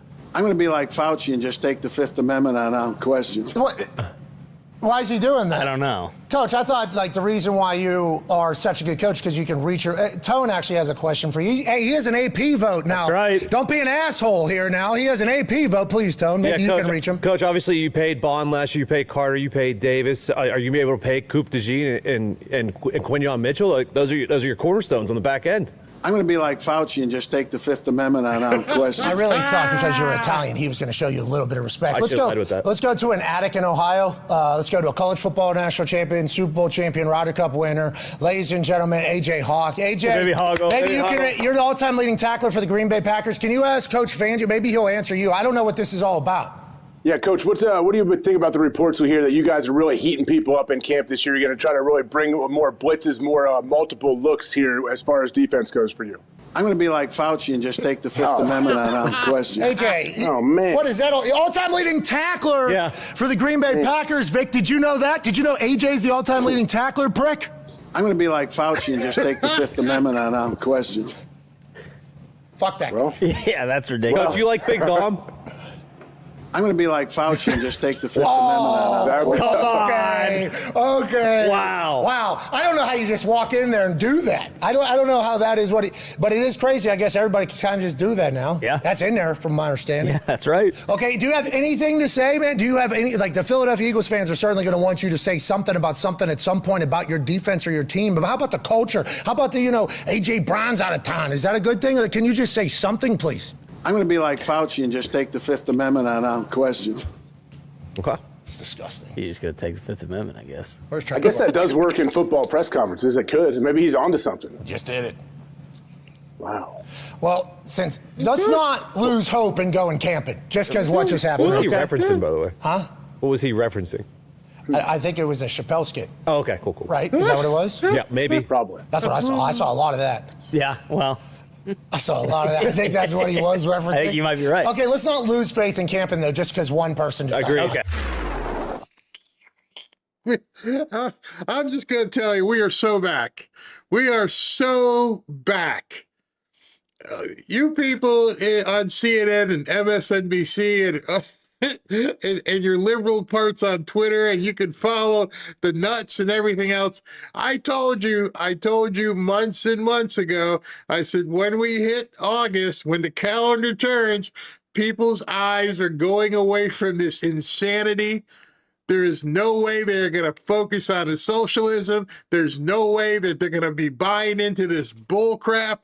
It's football season, and people's entire mood is changing to the point where an NFL coach during a press conference made fun of Anthony Fauci. And then these guys, as a part of their shtick, they put it in there as like they were interviewing him, and they were making fun of Anthony Fauci. We wouldn't have heard that a couple years ago. So that's what I knew this was coming. I kept telling everybody, and I'm like, things are going to change. They're going to change very quickly. We're watching, they reference Jalen Carter. Jalen Carter just got signed to a new contract. I think it's his second or third year in the league. He just got signed to a $160 million contract. 150 of it or so is guaranteed money. Not one socialist said anything about that. No. I mean, the money being thrown around to some of these guys can fund small cities. You think the fans of these teams worried about socialism? No. So what you're watching and what you have been watching is a movie that these people have been trying to foist upon you. You broaden your scope, you're going to see a whole different world now. And right now, you got 32 teams, I believe, in training camp. Every single player on every single team is at least a 1 or 2 millionaire, at least. And none of them are talking about any socialism. Even the one that's married to Taylor Swift, nah, I'm making big money. It's all an illusion that is now the curtain has been pulled open and they're looking at the Democrats and even like people like Fauci, and it's a complete friggin' joke. The Democrats are a joke. The Democrats will continue to be a joke. We're the ones who seem to worry about them. We're the ones who give them the fuel to bother us. You just watched a group of people on Harris Faulkner, and the ladies, white ladies on there, were more worried about anti-Semitism than anything else. And then you look at an NFL thing, and they're making fun of it. Life is good. Very, very good. Don't let them get you down. It's not like it was. They're in big, big trouble.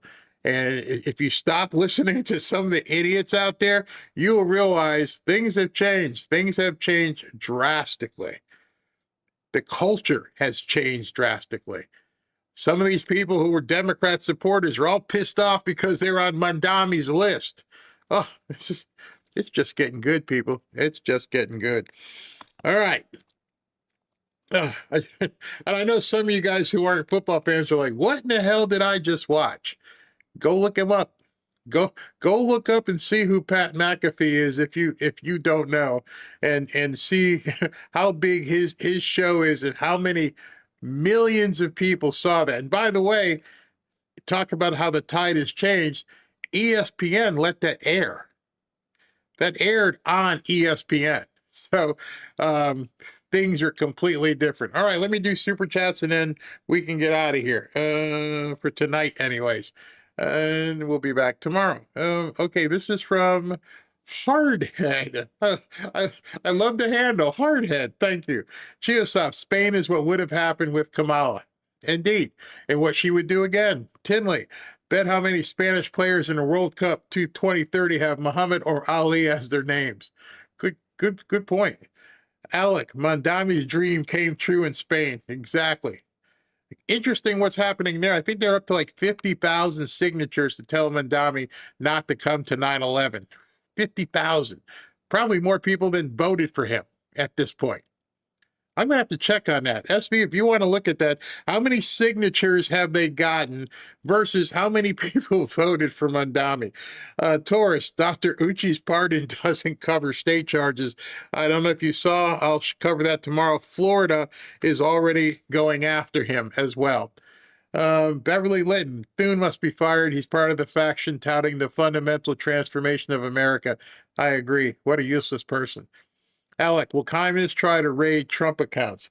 It's going to be very hard to, because it's different from government and they can't touch it. It's not sitting in a government account somewhere.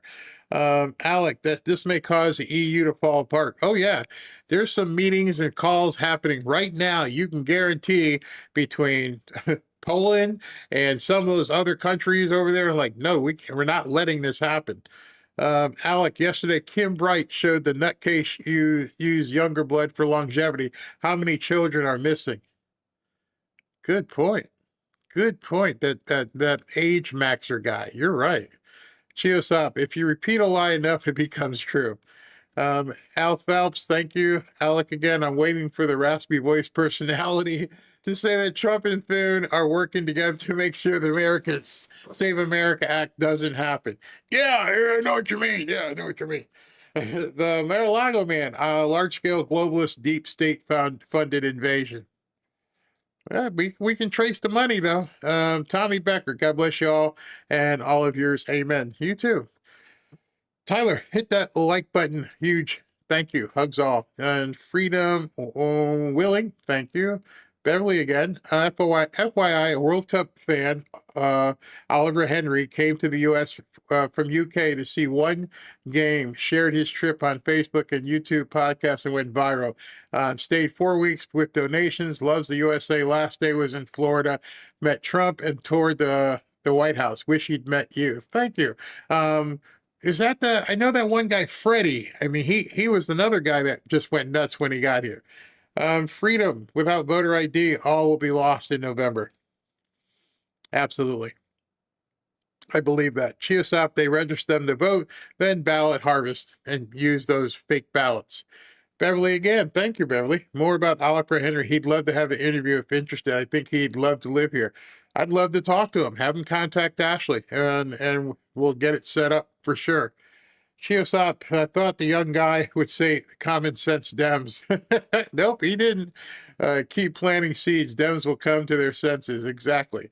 Buddy, Yankees make fun of us Appalachian folks. We'll just be fine. Love me some Democrats. Yeah. Yeah, people in Appalachia, all through the Smoky Mountains is where Robin's family is from. And I remember going up there for the first time going, what the hell is this? Chiosop, Aaron Butthead, Aaron Burnett, Democrat, TDS, and MDS therapy session. And Neo, great show, Barry. Thanks for sharing the Fauci hearing yesterday. Watched it all. Have a good evening. Praying for more winning. God bless America. And please, as we were talking about the suicide with the veterans, I'm happy to hear it's gone down considerably from 22 a day to 17 and a half. But we need to continue to keep veterans in our prayers because they're going through a lot. I'll see you guys tomorrow, probably around 4 o'clock.